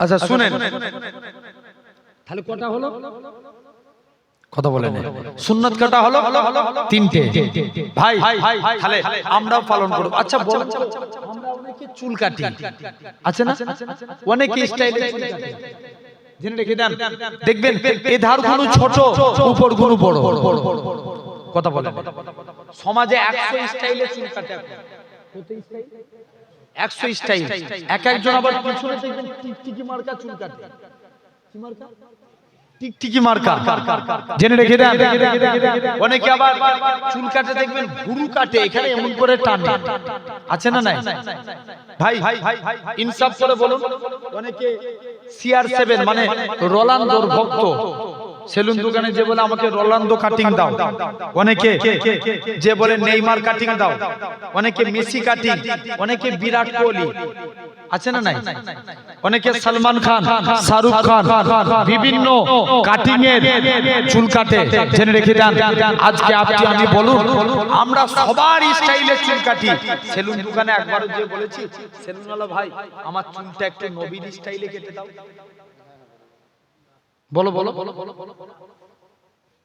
কেউ আমরা বলেছি একবারও বলিনি নবীর স্টাইল কি এধারেও ছোট এধারেও ছোট পিছনেও ছোট উপরেও ছোট আর না হলে বাবরি রাখেন কি রাখবেন বাবরি জানবেন এভাবে চুল কাটা নবীর সুন্নাত জোরে বলবে না কার সুন্নাত নবীর সুন্নাত মুসা নবীর জামানায় সামিরা বলে এক ব্যক্তি ছিল কি নাম বললাম সামিরা সে মুসা নবীর আপনার নকল করত কি করত নকল মুসা নবীর নকল করত জেনে রেখে দেন একদিন এখন সামিরা মুসা নবী যেমন ভাবে পাগড়ি পরতেন সামিরাও ওইভাবে পাগড়ি পরত মুসা নবী যেমন ভাবে মাথায় টুপি দিতেন সামিরাও ওইভাবে মাথায় টুপি দিত মুসা নবী যেমন ভাবে লাঠি নিয়ে চলতেন সামিরা ওইভাবে লাঠি নিয়ে চলতো এখন আল্লাহ বলছে মুসা ফেরাউন তারা করলো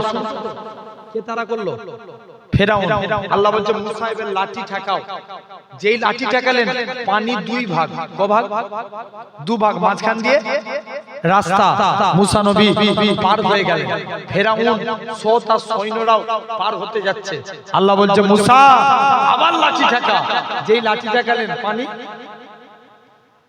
কত মুখ ঢেকে রাখলো হলো বল পানি কি হলো আবার সমান জেনে রেখে দাও এরকম ভাবে পানি সমান হয়ে গেল ফেরাউন সহ সবাই ডুবে মারা গেল আল্লাহ সামিরাকে ডাক দিলেন আল্লাহ বলছে মুসা এই সামিরা বেঁচে গেল মুসা নবী তো রেগে লাল রাগী ছিলেন না ঠান্ডা ছিলেন রাগী ছিল না বিরাট রাগী আল্লাহ বলছে মুসা তুমি এত কি হয়েছে এত রাগী ছিল আজরাইল জামযজ্ঞ করতেছে মুসা বলছে আজরাইল পালা এখন মুড নাই পালা ফেরত করে দিয়েছে। দ্বিতীয়বার এসে মুসা, আল্লাহর হুকুম হয়েছে তোমার জান কবজ করব, পা দিয়ে, মুখ দিয়ে না চোখ দিয়ে। নবী মুসা রেগে লাল, এই পা দিয়ে হেঁটে হেঁটে আমি তুর পাহাড়ে যাই, চোখ দিয়ে আল্লাহর নূরের তাজাল্লি দেখি, মুখ দিয়ে আল্লাহর সঙ্গে কালাম করি, তুই আমার পা দিয়ে, মুখ দিয়ে, চোখ দিয়ে জান কবজ করবি? টেনে এক চড় মেরেছে, আজরাইল ফারিস্তার ডান চোখ বেরিয়ে গেছে। কোন দিকে? জোরে বলো, জোরে বলো। ডান দিকে, ডান দিকে চোখ বেরিয়ে গেছে। আল্লাহর কাছে চোখ ধরে নিয়ে যে হাজির আল্লাহ, কোন মানুষের জান কবজ করতে পাঠিয়েছো, নিজেরই জান চলে যাবার খাপ। আল্লাহ বলছে মুসা যাও, তুমি আজকের দিনে চলে যাও। মুসা নবী চলে গেলেন। আল্লাহ উপায় কি আছে? আল্লাহ বলছে মুসা যাও, আমি আল্লাহ কবুল করে নিয়েছি। মুসা আজকের দিনে শুনে রেখে দাও, আজকের দিনে তোমার স্টাইলকে আমি আল্লাহ কবুল করেছি। তোমার স্টাইলকে কপি করেছে সামিরা, এর জন্য আমি আল্লাহ সামিরাকে মাফ করে দিয়েছি। এটা কেমন? আল মারউ মা মান আহাব্বা, যার সঙ্গে যার মহব্বত তার সঙ্গে তার কিয়ামত। বুঝাতে পারলাম না? আসেন, আচ্ছা বলেন, নবী আমাদেরকে বেশি ভালোবাসে না আমরা নবীকে বেশি ভালোবাসি? নবী আমাদেরকে বেশি ভালোবাসেন। আর মাত্র 10টা মিনিট আছে, 4 জায়গায় নবী উম্মতের চিন্তা করবে। কয় জায়গায়? জোর করে বলো। 4 জায়গায়। আসেন, মুহাব্বত হুব্বে রাসূল হয়ে যান। কেউ যদি সেই নবীর শানে কথা বলে, আমরা ছেড়ে কথা বলবো? আওয়াজ দিয়ে বলো, ছেড়ে বলা যাবে? যাবে না। জেনে রেখে দেন, 1 নাম্বার, নবী 1.5 মিনিটের বাচ্চা সিজদায় চলে গেলেন। সমাজে আল্লাহ 313 জন রাসূল পাঠিয়েছিলেন। কতজন? 313। আচ্ছা বলো তো, বরবরিয়ার মানুষ কোন রাসূলের কলেমায় আল্লাহ রাসূল শব্দ লিখেছে? চ্যালেঞ্জ দেখাতে পারবে কারুর কলেমায়? আদব প্রমাণ নেন। মুসলমান করে ছেলে মেয়েরা, আব্বারা, তরুণেরা, আদম নবীর কলেমা লা ইলাহা ইল্লাল্লাহ, আদম সফিউল্লাহ রাসূলুল্লাহ বলে না। নূহ নবীর কলেমা লা ইলাহা ইল্লাল্লাহ, নূহ নবিউল্লাহ রাসূলুল্লাহ বলে না। দাউদ নবীর কলেমা লা ইলাহা ইল্লাল্লাহ, দাউদ খলিফাতুল্লাহ রাসূলুল্লাহ বলে না। ঈসা নবীর কলেমা লা ইলাহা ইল্লাল্লাহ, ঈসা রূহুল্লাহ রাসূলুল্লাহ বলে না। মুসা নবীর কলেমা লা ইলাহা ইল্লাল্লাহ, মুসা কালিমুল্লাহ রাসূলুল্লাহ বলে না। এ বারাসাতের মানুষের আগা শুনে রেখে দেন, আল্লাহ তোমার আমার নবীর কত মাকাম দিয়েছে, তোমার আমার নবীর কলেমা দিয়েছে লা ইলাহা ইল্লাল্লাহ মুহাম্মাদুর রাসূলুল্লাহ। শুধু তাই নয়, গোটা কোরআন শরীফ তন্ন তন্ন করে দেখেন, আল্লাহ তামাম নবীদের নাম ধরে ধরে ডেকেছে। মুসা নবীকে ইয়া মুসা বলে ডেকেছে, সুলাইমান নবীকে সুলাইমান নবী বলে ডেকেছে, ঈসা নবীকে ইয়া ঈসা বলে ডেকেছে। আল্লাহ তোমার আমার নবীর নাম ধরে ডাকে না, তোমার আমার নবীকে ইয়াসিন, তোহা, মুজাম্মিল, মুদ্দাসির বলে ডেকেছে। শুধু তাই নয়, কোন নবী পাকের কথা বলি, আল্লাহ নবী আম্মা জান আমিনা বলে, আমার বাচ্চা 1.5 মিনিটের বাচ্চা সিজদায় চলে গেলেন। কি জানো, মুখ থেকে বিড়বিড় করে বলে, আমি আমিনা কানটা মুখের কাছে নিয়ে চলে গেলাম, আমার শিশু পুত্রের মুখ থেকে একটাই কথা বাইর হয়, ইয়া রাব্বি হাবলি ইয়া উম্মতি। কাদের চিন্তা করলো? জোরে বলো, জোরে বলো। জি ভাই, উম্মতের চিন্তা, এটা 1 নাম্বার। 2 নাম্বার, নবী যখন জান কবজ হবে, কি কবজ? জান কবজ। আজরাইল ফেরেশতা নবীর বুকে হাত রেখেছে। আল্লাহ নবী বলছে, আজরাইল যেন মনে হচ্ছে উহুদ পাহাড়টাকে তুমি আমার বুকে চাপিয়ে দিয়েছো। আজরাইল বলছে, ইয়া রাসূলুল্লাহ, হাবিবাল্লাহ, হুজুর আপনার মতো এত আসানির সহিত আমি কারুর জান কবজ করব না। আল্লাহ নবী বলছে, আজরাইল তুমি আমায় সান্তনা দিচ্ছ? আমার উম্মতরা কত বুড়ো হবে, কত জয়ীফ হবে, এদের কত কষ্ট হবে। আজরাইল যাও, আমার সারা উম্মতের কষ্ট আমি মুহাম্মদ সাল্লাল্লাহু আলাইহি ওয়াসাল্লাম আমার বুকের মধ্যে দিয়ে দাও। আরেকটু জোরে বলবে না? কাদের চিন্তা করলো? বলো বলো বলো। উম্মতের চিন্তা কটা হলো? ও চুপ করে যাও। দুটো, 3 নাম্বার, নবী যখন জান কবজ হবে, কি কবজ? জান কবজ। আজরাইল ফেরেশতা নবীর বুকে হাত রেখেছে। আল্লাহ নবী বলছে, আজরাইল যেন মনে হচ্ছে উহুদ পাহাড়টাকে তুমি আমার বুকে চাপিয়ে দিয়েছো। কি থাকে? উহুদ পাহাড়টাকে। আজরাইল বলছে, ইয়া রাসূলুল্লাহ, হাবিবাল্লাহ, হুজুর আপনার মতো এত আসানির সহিত আমি কারুর জান কবজ করিনি। আল্লাহ নবী বলছে, আজরাইল তুমি আমায় সান্তনা দিচ্ছ? আমার উম্মতরা কত বুড়ো হবে, কত জয়ীফ হবে। যাও, কবর থেকে যখন নবীকে তোলা হবে, আজরাইল বলবে, ইয়া রাসূলুল্লাহ, আল্লাহ বলবে, যাও নবী বলুন তো ভাই, এখন আমরা দুনিয়ার জমিনে দরুদ পড়ি কার উপরে? একটু জোর করে বলো। নবীর উপরে। আমরা কি চিরজীবন বাঁচবো না মারা যাব? মারা যাব। আমরা যখন মারা যাব, কে নবীর উপরে দরুদ পড়বে? আল্লাহ বলছে, যখন দুনিয়ায় একটা মানুষ থাকবে না, তখন আমার ফেরেশতারা আমার মুস্তাফার উপরে দরুদ পড়বে। ফেরেশতারাও মারা যাবে, 4 জন বাকি রেখে, জিবরাইল, মিকাইল, ইসরাফিল, আজরাইল। কজন হলো? 4 জন। প্রথম 3 জন মারা যাবে, জিবরাইল, মিকাইল, ইসরাফিল। আজরাইল বলবে, আল্লাহ তুমি আমায় ছেড়ে দাও।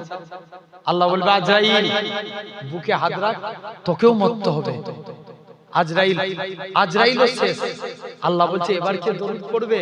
আল্লাহ বলছে, যখন মানুষ থাকবে না, জিন থাকবে না, ফেরেশতা থাকবে না, যখন কেউ হাবিবের উপরে দরুদ পড়া থাকবে না, তখন আমি আল্লাহ একা আমার হাবিবের উপরে দরুদ পড়ব। কে দরুদ পড়বে? আল্লাহ পাক। আসেন, আল্লাহ আবার 4 জন ফেরেশতাকে সৃষ্টি করবেন।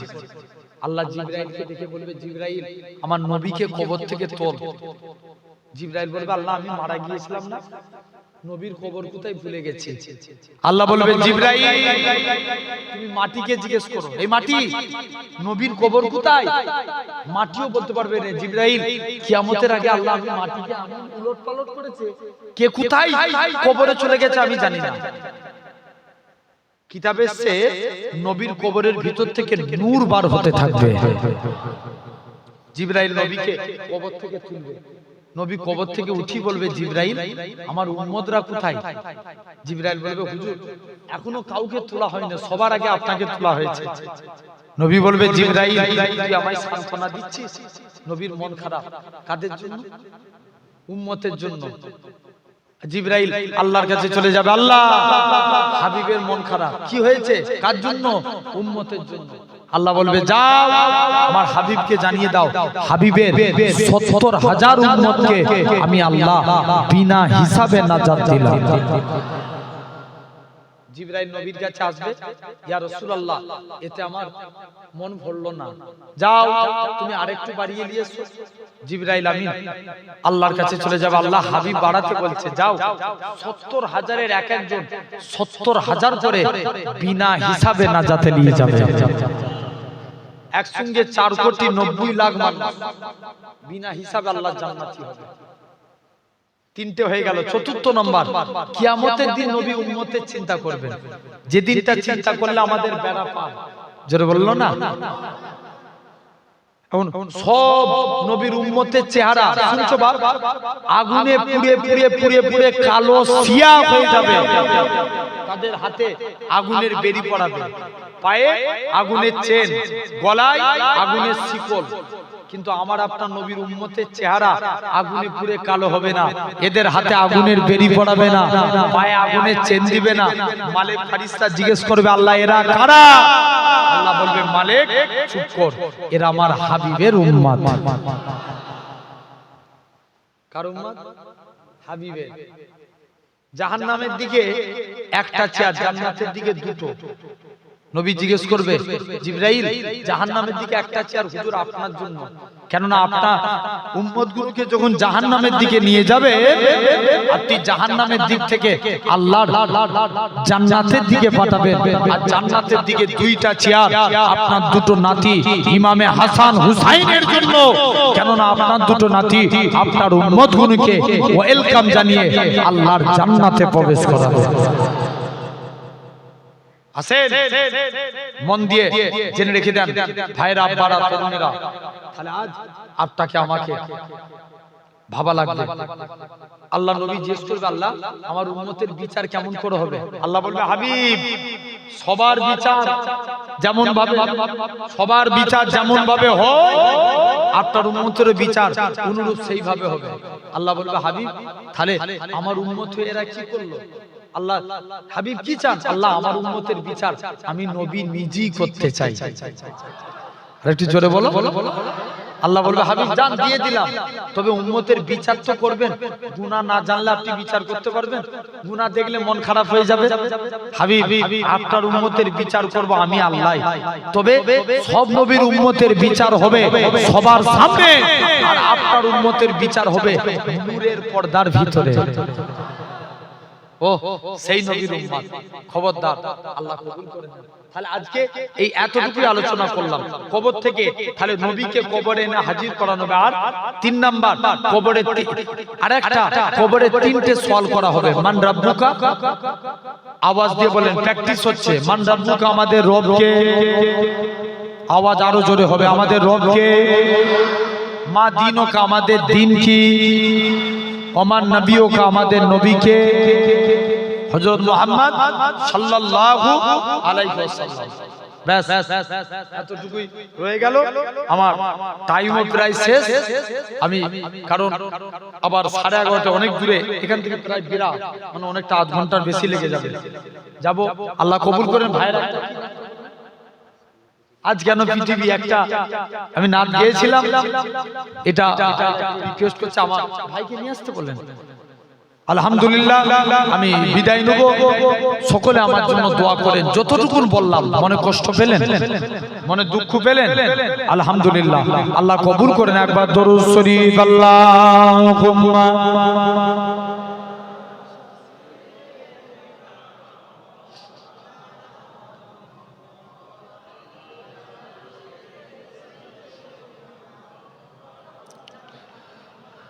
আজ কেন পৃথিবীটা লাগে এত সুন্দর, সে কোন রূপকারে সাজালো ছোড়া ছো।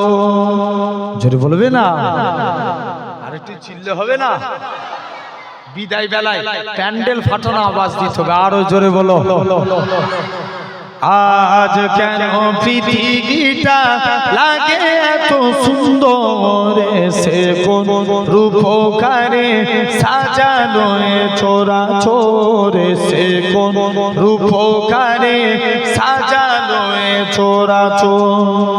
চারিদিকে নবরূপে পরে ধরা জলমল, সেই রূপ দেখে হই আখি দই সুশীতল, আখি দই সুশীতল।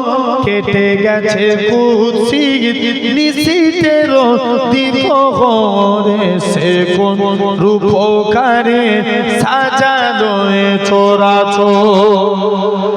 আরো জোরে হবে না? আজ কেন পৃথিবীটা লাগে এত সুন্দর, সে কোন রূপকারে সাজালো ছোড়া চোর। বনে বনে ফুটে ফুল করে পাখি কলরব, সবখানে কেন এত আয়োজন উৎসব, আয়োজন উৎসব। গুঞ্জনে মুখরিত গোটা গরু পান্তরে, সে কোন রূপকারে সাজানো ছোড়া চোর। জোরে বলবে না? আজ কেন পৃথিবীটা লাগে এত সুন্দর, সে কোন রূপকারে সাজানো ছোড়া চোর। অগণিত ফেরেশতারা ছেড়ে সাথী আসমান, নেমে এসে পৃথিবীতে গাকে কার গুণগান, গাকে কার গুণগান করে সবে জয় ধ্বনি আল্লাহু আকবার, এসে কোন রূপকারে সাজানো চরাচর আজ কেন পৃথিবীটা লাগে এত সুন্দর এসে কোন রূপকারে সাজানো চরাচর মারহাবা মারহাবা সৃজনের রহমত এসেছে ধরণীতে নূর নবী হজিরত নূর নবী হজিরত আলোকিত তাই মাতা আমিনার পুরে ঘরে সে কোন রূপকারে সাজানো চরাচর আল্লাহুম্মা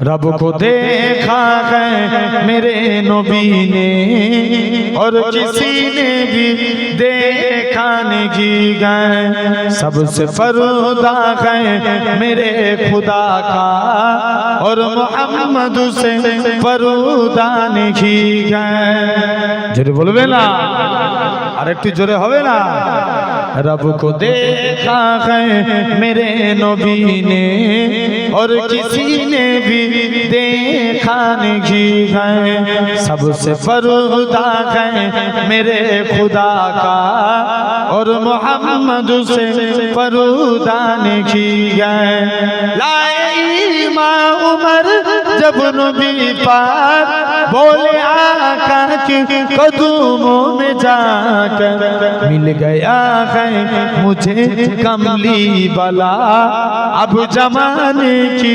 परवान की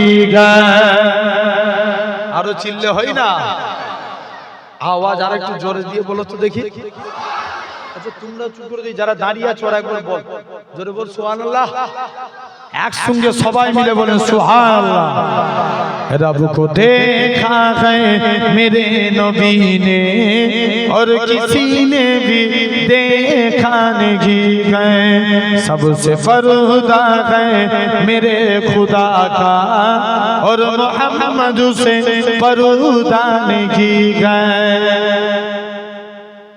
देखती अगर जुलेखा नबी को हुस्न यूसुफ पे हर किसी न मरुती जरे बोलो ना जुलेखा যদি ইউসুফ নবীকে না দেখে আমার নবীকে দেখতো 100% ইউসুফ নবীর প্রেমে পড়তো না জোরে বলবে না देखती अगर जुलेखा नबी को हुस्न यूसुफ पे हर किसी न मरुती मेरे प्यारे नबी जैसा जलवा हुस्न यूसुफ ने पाया नहीं है रब को देखा है मेरे नबी ने और किसी ने भी देखा नहीं है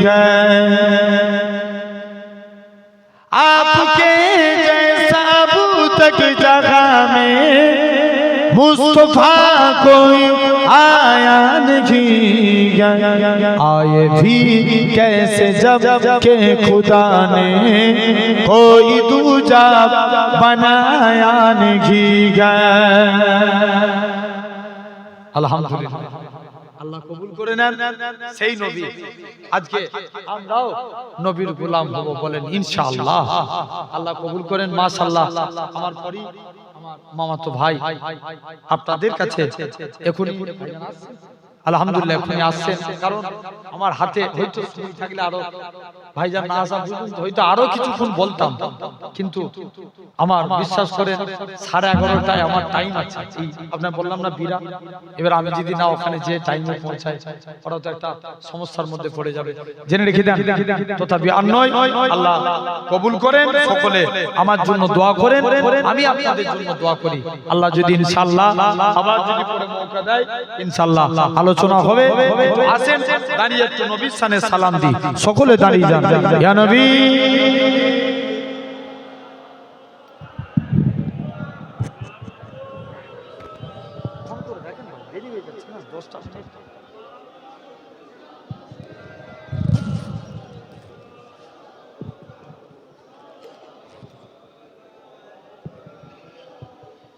طلع البدر علينا من ثنيات الوداع وجب شكر علينا ما دعا لله هداية يا نبي سلام عليك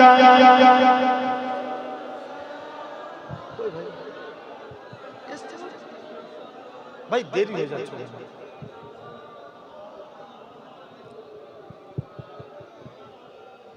কঠিন হাসরের দিনে কি আছে মোদের কপালে গুনাহগার উম্মতি বলে লইবে না পন করে ইয়া নবী সালাম আলাইকা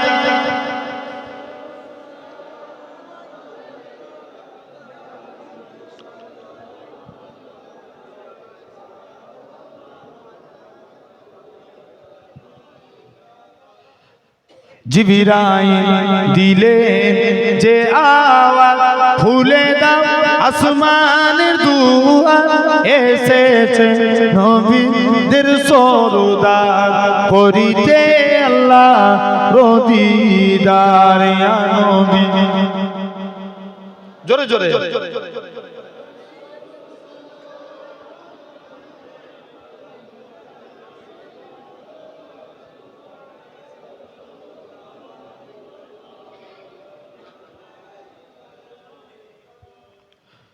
दीदार रोज़ाए तमन्ना दिल में है एक ही तराना हो कैसे मदीना जाना बकुल है दिले दीवाना या नबी सलाम अलैका या रसूल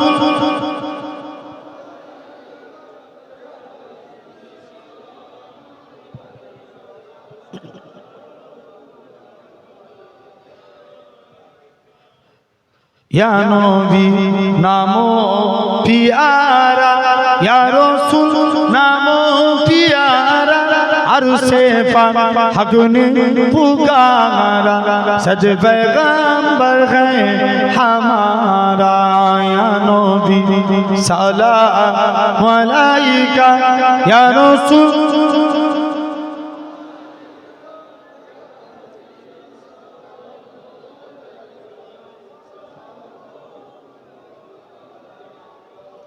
আলহামদুলিল্লাহ আল্লাহ কবুল করে নেন আল্লাহ আমাদের সকলকে আল্লাহ সিরাতাল মুস্তাকিমের পথিক বানান বলেন আল্লাহুম্মা আমিন জেনে রেখে দেন যতটুকু বললাম আপনারা মনে কষ্ট পেলেন মনে দুঃখ পেলেন ভাই যদি আমার তরফ থেকে যদি কেউ কষ্ট পান আল্লাহর হস্তে maaf করবেন আপনারা যাবেন পীরনগর শরীফ বলেন ইনশাআল্লাহ জোর করে বলেন আপনারা যাবেন দাদা হুজুরের আমার নানা হুজুর পীর কেবলা রাহমাতুল্লাহ আলাইহি দাদা হুজুরের দস্তে বায়াত হাতে হাত দিয়া মানুষ ছিলেন যাবেন আপনারা দরবারে যাবেন ইনশাআল্লাহ হুজুরের মাজার জিয়ারত করে আসবেন বলেন ইনশাআল্লাহ জেনে রেখে দেন আল্লাহর ওলিদের দরবারে যাওয়ার দরকার আছে না নাই জোরে বলো আছে জেনে রেখে দেন তথাপিও যতটুকু আল্লাহ বলালেন আপনাদের কাছে আমি আমার ক্ষুদ্রতম জ্ঞানে ততটুকু আলোচনা করলাম আল্লাহ যতটুকু বলালেন আল্লাহ আপনাদের কাছে আমি আমার জ্ঞান থেকে আমি কিছু আলোচনা করলাম আপনারা